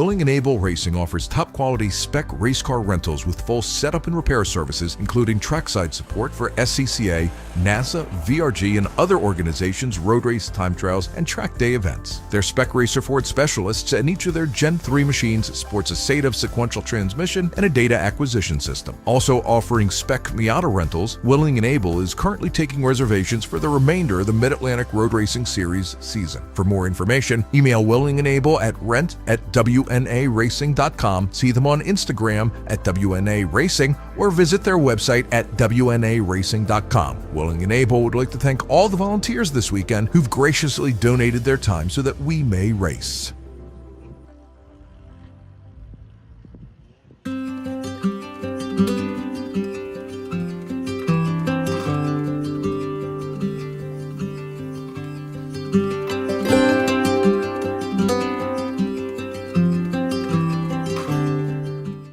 Looking to level up your motorsport game? At Courage Motorsport, we've got everything you need, from high-performance parts, tires, and safety gear, to car rentals, expert driving instruction, and even our own Courage racing gear. Whether you're a beginner, a pro, or looking to kickstart your motorsport career with training in both the business of racing and securing sponsorships, we've got you covered. Check out our gear, grab a shirt, and represent your passion. Email us at trackready@couragemotorsport.com or visit couragemotorsport.com and get ready to hit the track. Picture your perfect garage. How many cars are in there? Great, great. Now picture reality. How many cars can you actually have? Me too. With SCCA Club Spec, one car becomes your daily, your track car, your autocross car, even your time trials car. S197 Mustang if you like V8s and torque, NC Miata if you like compact and agile. SCCA Club Spec, spirited dailies, competitive race cars. Learn more at scca.com.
And welcome back to New Jersey Motorsports Park. It is the 2025 edition of the Fay Teal Memorial Jersey Devil Majors. I'm Greg Ginsburg along with Brian Donati. And Brian, as our racers head out on track now for their pace lap, this is our last race of the day. I just wanted to show you and show everybody why our cameras are starting to melt down. Actually, it doesn't look that bad. Yeah, but it feels like 91. I guarantee you, with the cameras that we use, Yeah. it's 191. Yeah, exactly. It's incredibly hot here as we've got the racers starting their pace laps for SPEC Miata and SPEC MX-5. Brian, let's run down the starting order. Tell you what, these are all SPEC Miata, so no SPEC MX-5s Okay. running here today. But I tell you what, Greg, this was the closest battle from qualifying. It came down to the last several minutes of qualifying number 2. Starting on the pole in the number 15, that is Ryan Maloney. Starting in the second position, the number 20 of Seth Gentry. Starting in the third position in the number 44, that's Christian Zarnecki. Starting in the fourth position, that's Mark Cefalo, and he'll be in the 00. Starting in the fifth position, that's Nick Leveroni. We saw him earlier, and he'll be in the 92 in this event. Starting in the sixth position, that's Greg Bogart in the number 23. Starting in the seventh position in the 59, that's Antonio Abram. Starting in the eighth position, that's the 195 of John Jenkins. Starting in the ninth position, the 105 of Casey Mosley. Starting in the 10th position in the number 46, that's Domenico Luigi. Domenico Luigi, Dr. Dom. That's right. In the 11th position, in the 182, that's Nicole Cooper-Cefalo. Starting in the 12th position, that's Steve Facacci, and he'll be in the 51. Starting in the 13th position, that's Michael LaMena, and he'll be in the 88. Starting in the 14th position in the 07, that's Ken Williams. Starting 15th position in the 76, that's Warren Sackman. Starting in the 16th position, that's Gary Jenkins, and he'll be in the 70. And starting in the 17th and final spot, that's the number 77 of Eric Beck. All right, Brian. And so as the field now making their way, and actually I'm way behind. Let's go over here and try to pick them up as they head down into the Octopus. Ryan Maloney on pole with a qualifying time of 1:33.418. Seth Gentry starting to his left on the outside of row number 1. Qualifying time of 1:33.478. A difference of 6/100ths of a second. And then Christian Zarnecki, who had a couple podium finishes at Watkins Glen just 2 weeks ago at the Hoosier Super Tour, Brian. Zarnecki at a 1:33.521 is only about 800ths of a second, less than 800ths of a second off of the times of Maloney. Oh, that's right. That camera is now gone. As well. So, I mean, very, very tight there up at the front. And frankly, Mark Cefalo, he's only a second back from the top 3, as well as the safety car, now pace car on the pit lane, turning things over to Ryan Maloney. And as Maloney brings them to the line, green flag is in the air, Brian, and we're racing once again. And Dr. Dom, for whatever reason, Brian, I'm going to stay on this shot here for a second. He didn't go anywhere. He got moved. Well, he went to the grass, and that is not the fast way down to turn number 1. So the driver there, Surgeon, out of Binghamton, New York, is going to end up there as he tries to catch up to the rest of the field. He's going to be tail end Charlie there as he is now looking to make another run for the runoffs this year. And interesting to note, that number 46 machine in the same livery as Jim Goffrey, who was 4-time GT2 national champion. Brian, of course, Goffrey used to race a Nissan, not a Mazda. That's his wife's uncle. So it's all in the family there. Is Luigi, though, starting to make up some ground, I think, there on Eric Beck. Well, I tell you what, Greg, the battle is really up front. Ryan Maloney, Christian Zarnecki actually pushed Maloney in front of Seth Gentry. Seth Gentry was the odd man out, coming through turn 1 all the way up through the hill. And then you a little bit further back, you had Nick Leveroni pushing Mark Cefalo. So the driver that's going to move from second all the way back to 5th right now is going to be Seth Gentry. Yeah. You had those two team cars of Leveroni and kind of Mark Cephalo there, kind of somewhat close to the teams. They ended up pushing each other and moved around him. That's going to move him all the way back, as I said, down to 5th. Then you've got to go a little bit further back from that, and then you end up with the 59 of Antonio Abram. But Ryan Maloney setting the pace right now with Christian Zarnecki. Again, Zarnecki pushing Maloney all the way out in through the first couple of turns there to try to separate themselves from Mark Cephalo as we start to go on lap number 2. Yeah, and good to see Antonio Abram here racing this weekend, Brian. Saw him a number of years ago as a kid, because I think he's now probably maybe 20, 21 years old, representing the Atlanta region. Still a kid. Yeah, exactly. Atlanta region of the SCCA, used to race with Panic Motorsports. And he is up here racing, I think, trying to get qualified for the runoffs. Has been looking for a career running in aerospace, Brian. Yeah, I tell you what, Christian Zarnecki side by side coming down through out of turn number 4, makes the pass on Ryan Maloney going through turn number 5. So throw out Christian Zarnecki now is your leader. Maloney back to second with Cephalo. And I tell you what, you've got Seth Gentry there. He's going to work with Nick Leveroni, and now it looks like they're going to go a little bit side by side, a little bit further back, getting ready to come down into the Octopus. They got back single file. So again, Seth Gentry still hanging on with Nick Leveroni, not too far back from our front 3. And so I said Zarnecki had a couple podiums at Watkins Glen, Brian. He finished second both days after flirting with the lead there at Watkins Glen. And definitely that car that is a throwback to the old Miller Genuine Draft NASCAR machine. He is definitely looking to pick up a win and maybe get a little redemption for those second place finishes a couple weeks ago as they head down into turn 1. And he is really being pushed hard right now by Mark Cephalo and Nick Leveroni. Yeah, we've got several battles all over the racetrack. And one of the battle I was watching there, Greg, as you were talking about that, was the Michael Lamena and Nicole Cooper Cephalo. They went side by side through the Octopus last time. When they came out of turn 12, Lamena was able to get in front of them. But I tell you what, it wasn't an easy task. Here comes our front 3 now with Christian Zarnecki, Ryan Maloney, Mark Cephalo, and then now throw in Leveroni and Gentry. So your top 5, Greg, yeah, they are nose to tail. Then you got to go back probably 5 or 6 car lengths back to Antonio Abram and the 195 of John Jenkins. Yeah, and Jenkins took a good look on Abram going through turn 5. Wasn't able to get the pass done, and in doing so, they've lost even a little bit more ground to our that group just up ahead, the top 5, who are all so closely matched now as they come through. The carousel, the Octopus, for lap number 2.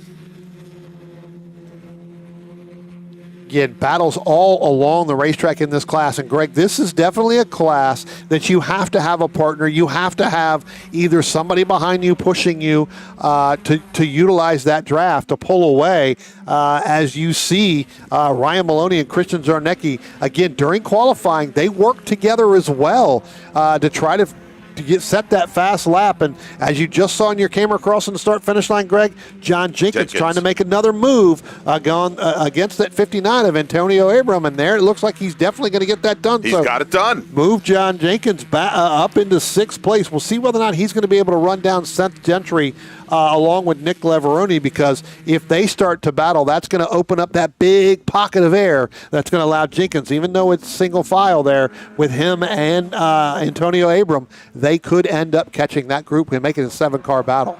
All right, here is they continue to lose that group.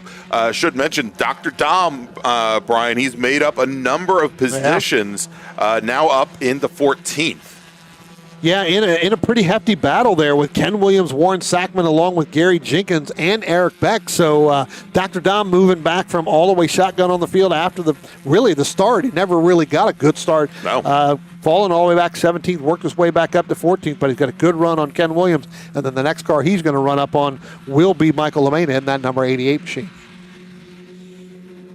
Again, our front 5 pulling away over John Jenkins along with Antonio Abrams a little bit further back. Then you got to go back Bogart Fracacci. They're about another 2 seconds back. So again, not only is it a 5-car battle up front, but you got little pockets of battles with 1 and 2 and 3 cars coming through there. to do it. So Ken Williams is going to fall a little bit further back from that. Now move Nicole Cooper-Cephalo up and move Ken Williams all the way back to 14. So Ken having an issue somewhere in the octopus there, Greg, where the rest of that group ended up getting back by him. So Ken Williams drops all the way back down into the 14th position. And as we watch here, as the field filters through, as you mentioned, the Bogart machine, that yellow number 23, Brian, currently sitting in 8th position. 42 years old. We asked him what his occupation is, and I wish I could do what he does. He just said, "I quit working." Very nice. Very nice. Well, I tell you what, Steve Bogart and Focacci really got another battle going on as well there, Greg. A little bit further back. All right, well, tell you what. I'll hold this shot for a little bit, Brian, and we'll pick them up. Yeah, there goes the Jenkins and the Abram machine, and now here you go. There's Bogart and Focacci right now, and then a little bit further back, that's Nicole Cooper-Cephalo. So she's gotten back around not only Michael Amena, but Casey Mosley as well. So again, it could be that that 182 machine starting to pick up a little bit, trying to catch Mark. She doesn't want Mark to be the only one to finish in that top 5. She wants to finish up in there too. So making some headway and moving around. All right, as well, watch them here now make their run. There is Jenkins and Abram. There's Bogart and Focacci and Cephalo coming through as they now complete lap number 5 and make the run down towards turn number 1. Let's move back a little further up and go back to our leaders, Brian, as Sarnecki now looking as though both he and Ryan Maloney have started to eke out a little bit of a gap back to Mark Cephalo and Nick Leveroni. Well, Seth Gentry, when they came by the start-finish line, right after that, started to make a move to the right of Leveroni. You can see where that has really gapped him off Leveroni. He got a good run off turn 12 down the front stretch. Started to make a little bit of move to the right. What that did, Greg, is that opened up that huge pocket of air, and that allowed Cephalo and Leveroni to get that extra car length that they needed to move out in front, but now Gentry's right back on the back bumper. So look for those three to be a little bit faster than the front two. There you see it. It's about 2 car lengths from Ryan Maloney and Christian Zarnecki. And again, those two worked really, really well together in the second qualifying run. I'm not sure about the first one. I didn't get to see the first one. But the qualifying session, Greg, came down to the end where Zarnecki ended up taking the pole there with about a couple minutes left. Then it was Maloney. Then it was Gentry. Then it was Maloney again. So, again, this battle here with these front 5 cars, look for this to go all the way down to the end with about 15 minutes left. All right, here as they come across the line, completing lap 6. And, Brian, we are not even halfway with this race, only 9 minutes in the books, and still about 15 minutes remaining here in our first race of the weekend for SPEC Miata. And, of course, this race, Brian, this group tomorrow going to be racing much, much longer, going to be 22 laps or 45 minutes, almost twice the length. These drivers are definitely going to have to take care of their equipment. And, again, another note, Ryan Maloney, this is his first year in SM. That is correct. He just bought that car kind of during the off season, kind of put it together, went back through it. Kind of. It was already put together. It was a built car all ready to go. It had only raced like 5 times last year, and then he told me the name of the person. I can't remember. Yeah, but I think most importantly, Brian, this is his first year on the national stage. Correct. He was the 2024 Mid-Atlantic Road Racing Series SSM champion. Yep. SSM, kind of SPEC Miata adjacent. It's built for, and Sarnecki getting very loose coming through the octopus there. SSM, based on the original NA Mazda Miatas, the 1.6-liter Miatas, and they dyno test them, they seal engines and transmissions and what have you. And he had been the cream of the crop, really, for 2 seasons before making the jump here. Yeah, I tell you what, Greg, as we pick up that front 5, you can start to see the big, huge gaps. Zarnecki got a little loose, Maloney right on the back. A little bit further back now. Leveroni's moved to 3rd, Gentry to 4th. Cephalo has dropped back. So Cephalo had a little bit of an issue through the Octopus the last lap before.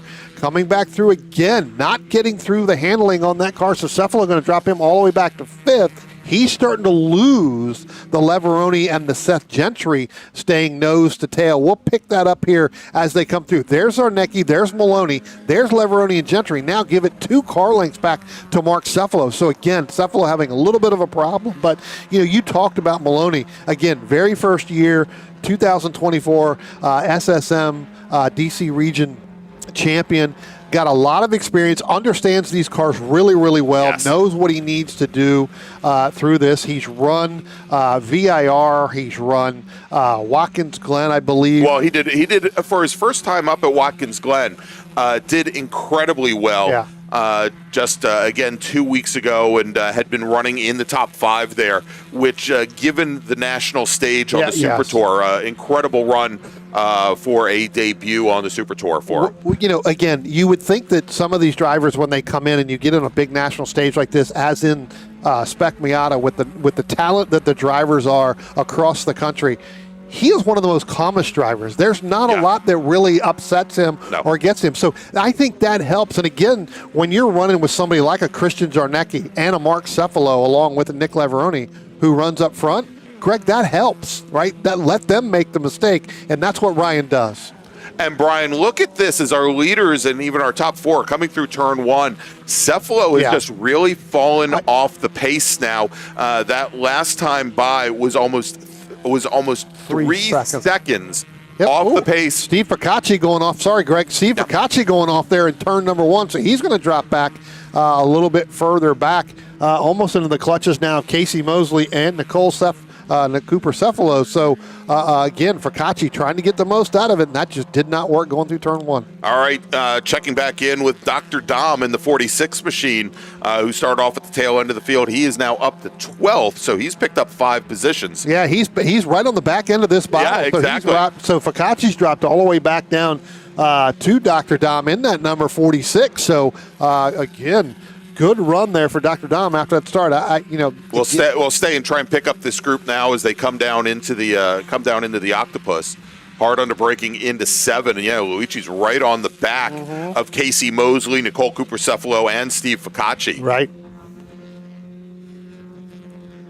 So again, these drivers here trying to get the most, and I'm sure they're pushing everything they can. And as warm as it is, as you showed, Greg, right before this race got started, I tell you, it is kind of coming down to tires, I think. In this, agreed. You've got to take care of the equipment, and this is what I go back to with Ryan Maloney. He has the ability and knows, because of the race of the car that he used to race before this, it was all about momentum. He knows what it takes from the saving of the equipment to keep that momentum going. Yeah, indeed. And, so that SSM class, they had run for years on Toyo RA1s. Dr. Dom running a little wide there. Coming in. Sorry, Greg, cut you off there. But Dr. Dom really getting late on the brakes. But go ahead, go back. Yeah, so I was going to say that SSM class, they were on the Toyo RA1s, which don't have nearly the grip of the Hoosiers here. But they were also, I'd say, a little bit more consistent on the long run than the Hoosiers when you get to this very greasy pavement. Now, interesting to note, given that, and when you talk about Maloney or Zarnecki having to be able to keep the equipment and keep the tires underneath them, having just come from the Super Tour, Brian, where they have to make one set of tires last through 2 qualifying sessions and 2 races. They don't have that requirement here this weekend, but again, it teaches them that they have to be consistent with their driving, not overdrive the cars, and make sure that they have, if not have the same set of tires still underneath them at the end of a weekend, at least at the end of a race. Well, it puts everybody on a same playing field, right? Yeah. So you have your lower teams that, can't afford to go out and buy all these, but they want to compete, and they want to be able to compete at the top level, and it takes your teams that, has the money and able to make it even. So I think that's a great that's a great thing that I think just started, last year, I think it was. In SPEC Miata, actually SPEC Miata this season in SPEC MX-5, it started last season. Yep. So it kind of brings everybody to a level playing field when it comes down to tires. So then it becomes up to the driver and the handling that you set up on the car. Yeah, so it looks like we The 2-1. there is no 2-1. I think it may have been the 51 of Steve McCacci apparently outbraked himself going into turn 1. Actually, wow, this is a big change, Brian. So the word is that it was Seth Gentry who outbraked himself going into turn number 1. And, actually, let me jump. I'm missing all of our shots here. There we go. We'll just stay here for a moment. And ended up taking the escape route on the exit of turn 1, rejoined the field. But we may see the gentleman who started on the outside of the front row really falling very far back in the field here as clock is starting to run down a little bit. We only have 8 minutes remaining out of this 25-minute race. Yeah, they should be getting ready. They're just now coming out of turn 12 at the start-finish line, and here you go. There you see it. You see where now it is a 3-car battle between them, and now he has actually dropped back. He's not even in the picture because here comes Mark Cephalo now. He is going to move up into 4th. Gentry's going to move all the way back now. That's got to be disheartening there going through. He's going to drop all the way back to 7th. So a terrible time for a mistake from Seth Gentry, who, again, is another driver that's been in SM here for the last couple of years. Right. Started out in SSM as well with the DC region, ran pretty consistently there again. So, again, Seth starting to move up again to that national stage as Ryan Maloney and Zarnecki now still nose to tail. Greg and, Nick Leveroni just not going away. No. Still hanging in there. Well, again, Leveroni, a former national champion. Yep. And has been racing spec Miatas for a number of years. And, he is absolutely not going to go away here, but it has essentially turned into a 3-car fight here at the lead. As, Cephalo fell off a couple of laps ago, is now sitting almost 7 seconds back as Cephalo just now going into turn number 7. Yep. And then John Jenkins, who started... where did Jenkins start this race, Brian? Jenkins started off the race in 8th position, now up in the 5th, but it's a distant 5th. Yep, it's a distant 5th. It's 11 seconds back from the leader, but, and then another 4 seconds back to get back to the back bumper of Mark Cephalo. Don't think he's going to be able to get there. I think Mark's going to have enough to finish 4th, but the battle's definitely going to come down to these front 3 from Christian Zarnecki, Ryan Maloney, and Nick Leveroni. And again, they're running in that 133.8, 133.7. So, Greg, they're not that far off their qualifying time. No. 3/10, but that's a big gap, 3/10 in a Spec Miata class. Yeah, and we apologize here. We've got one of our cameras that is in a pretty key position, Brian, unfortunately, dealing with some of the heat right now. So we've got a couple gaps in our coverage. But, Brian, I think we can definitely see here is now Maloney takes a quick look to the inside on Zarnecki going in the 5. Zarnecki goes to cover it with no problem. And, it's such a short run there coming through 4 to turn 5. It usually ends up as one passing maneuver. Right.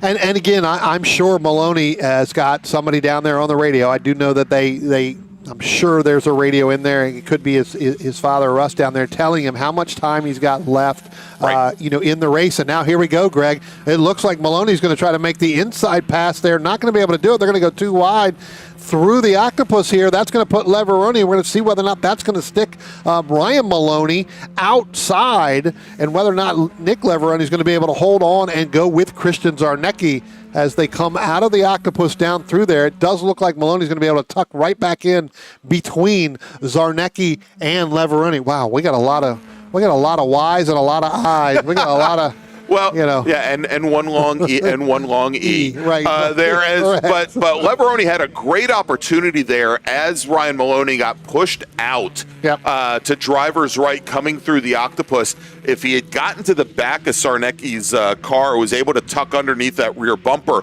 I think he might have had a good opportunity to kind of lock Maloney out, but Maloney did hold strong there and was able to eventually slot back in. Yeah.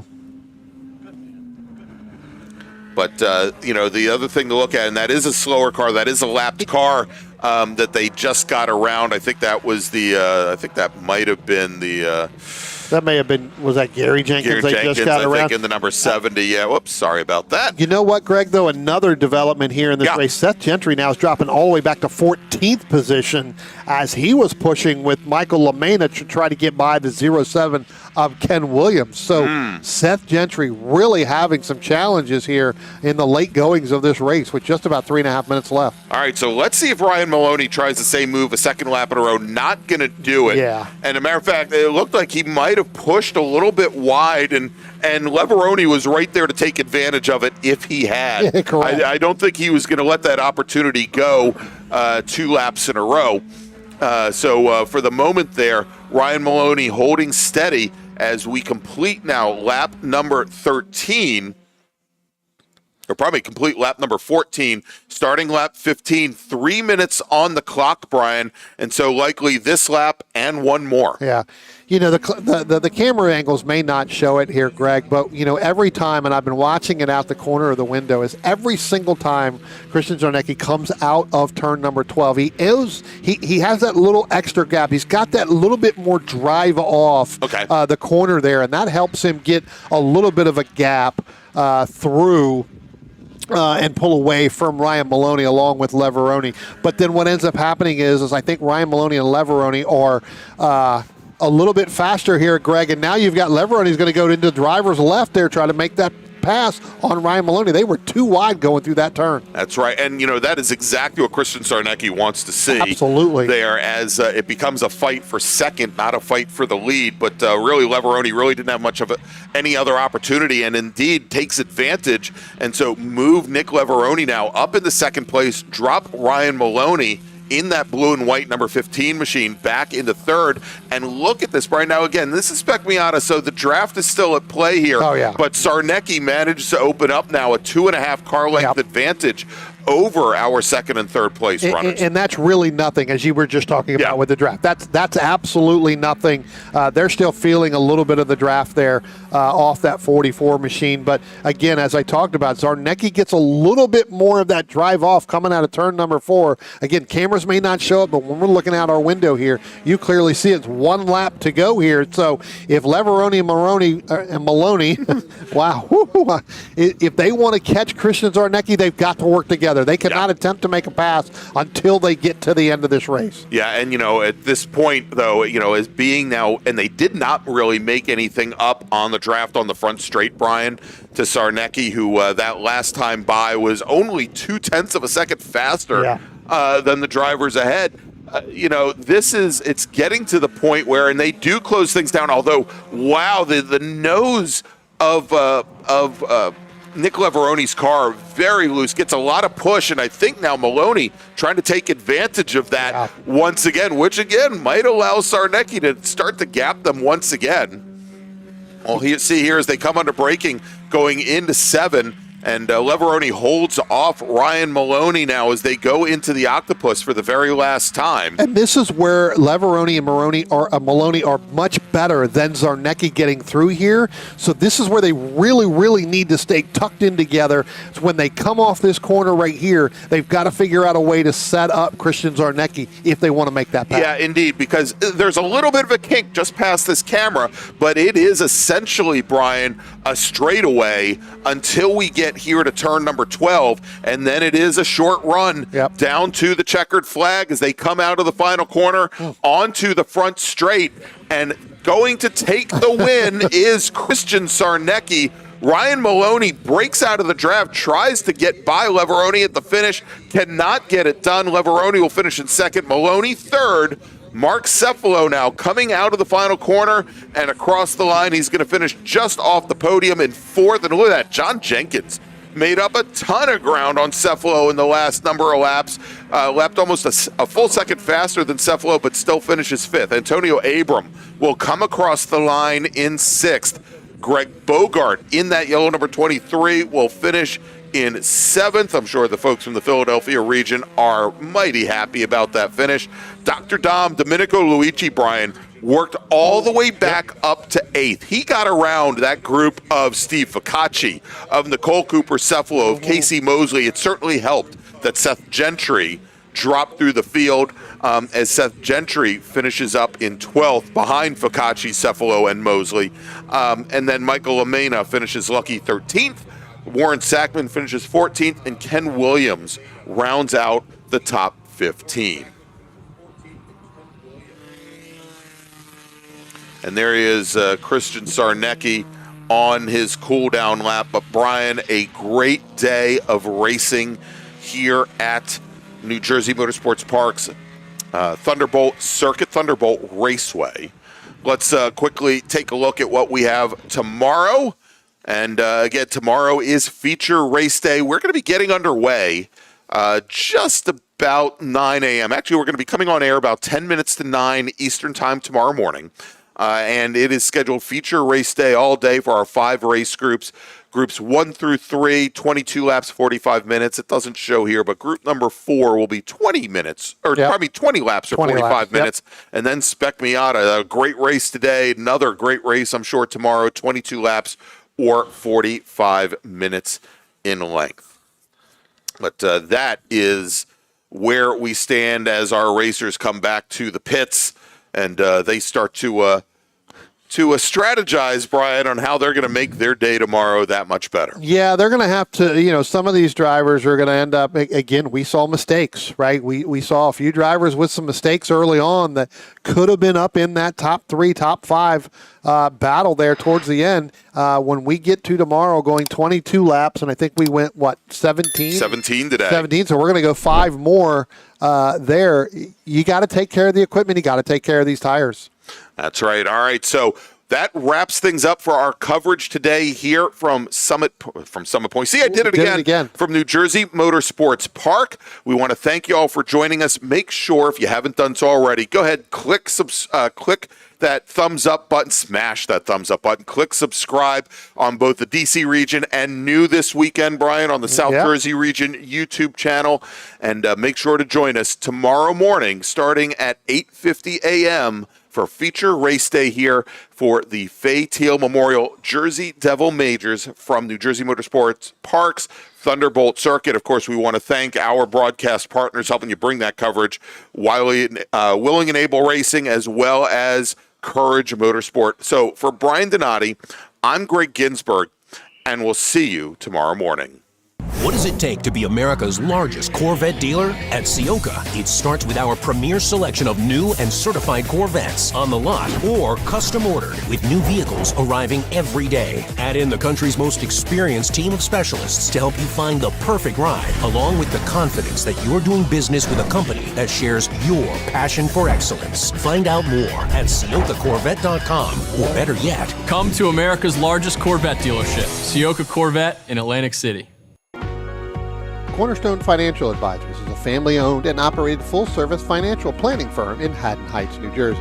Advising clients throughout the country for over 33 years, certified financial planners Michael and Shauna Lamena offer a comprehensive financial planning service including retirement investment, life insurance, and estate planning to both individuals and businesses. Every plan is detailed and specifically tailored to either the business owner or the individuals they specialize in, putting you on the right track.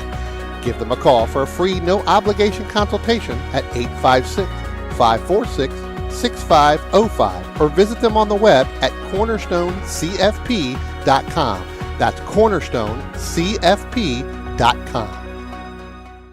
Willing and Able Racing offers top-quality spec race car rentals with full setup and repair services, including trackside support for SCCA, NASA, VRG, and other organizations' road race, time trials, and track day events. Their spec racer Ford specialists and each of their Gen 3 machines sports a SATAV sequential transmission and a data acquisition system. Also offering spec Miata rentals, Willing and Able is currently taking reservations for the remainder of the Mid-Atlantic Road Racing Series season. For more information, email Willing and Able at rent@WNARacing.com, see them on Instagram at WNA Racing, or visit their website at WNARacing.com. Willing and Able would like to thank all the volunteers this weekend who've graciously donated their time so that we may race.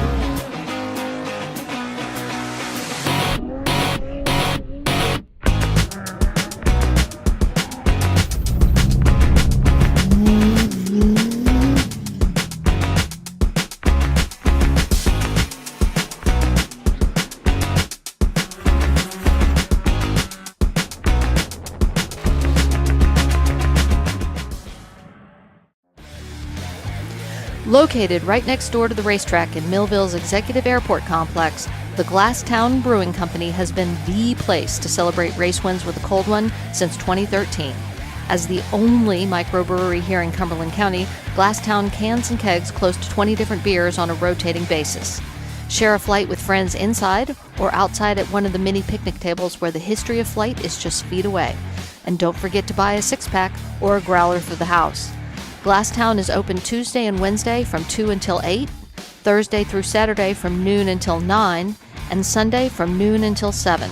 To find out more, visit their website at glasstownbrewery.com or on Instagram at Glasstown Brewing. Picture your perfect garage. How many cars are in there? Great, great. Now picture reality. How many cars can you actually have? Me too. With SCCA Club Spec, one car becomes your daily, your track car, your autocross car, even your time trials car. S197 Mustang if you like V8s and torque, NC Miata if you like compact and agile. SCCA Club Spec, spirited dailies, competitive race cars. Learn more at scca.com.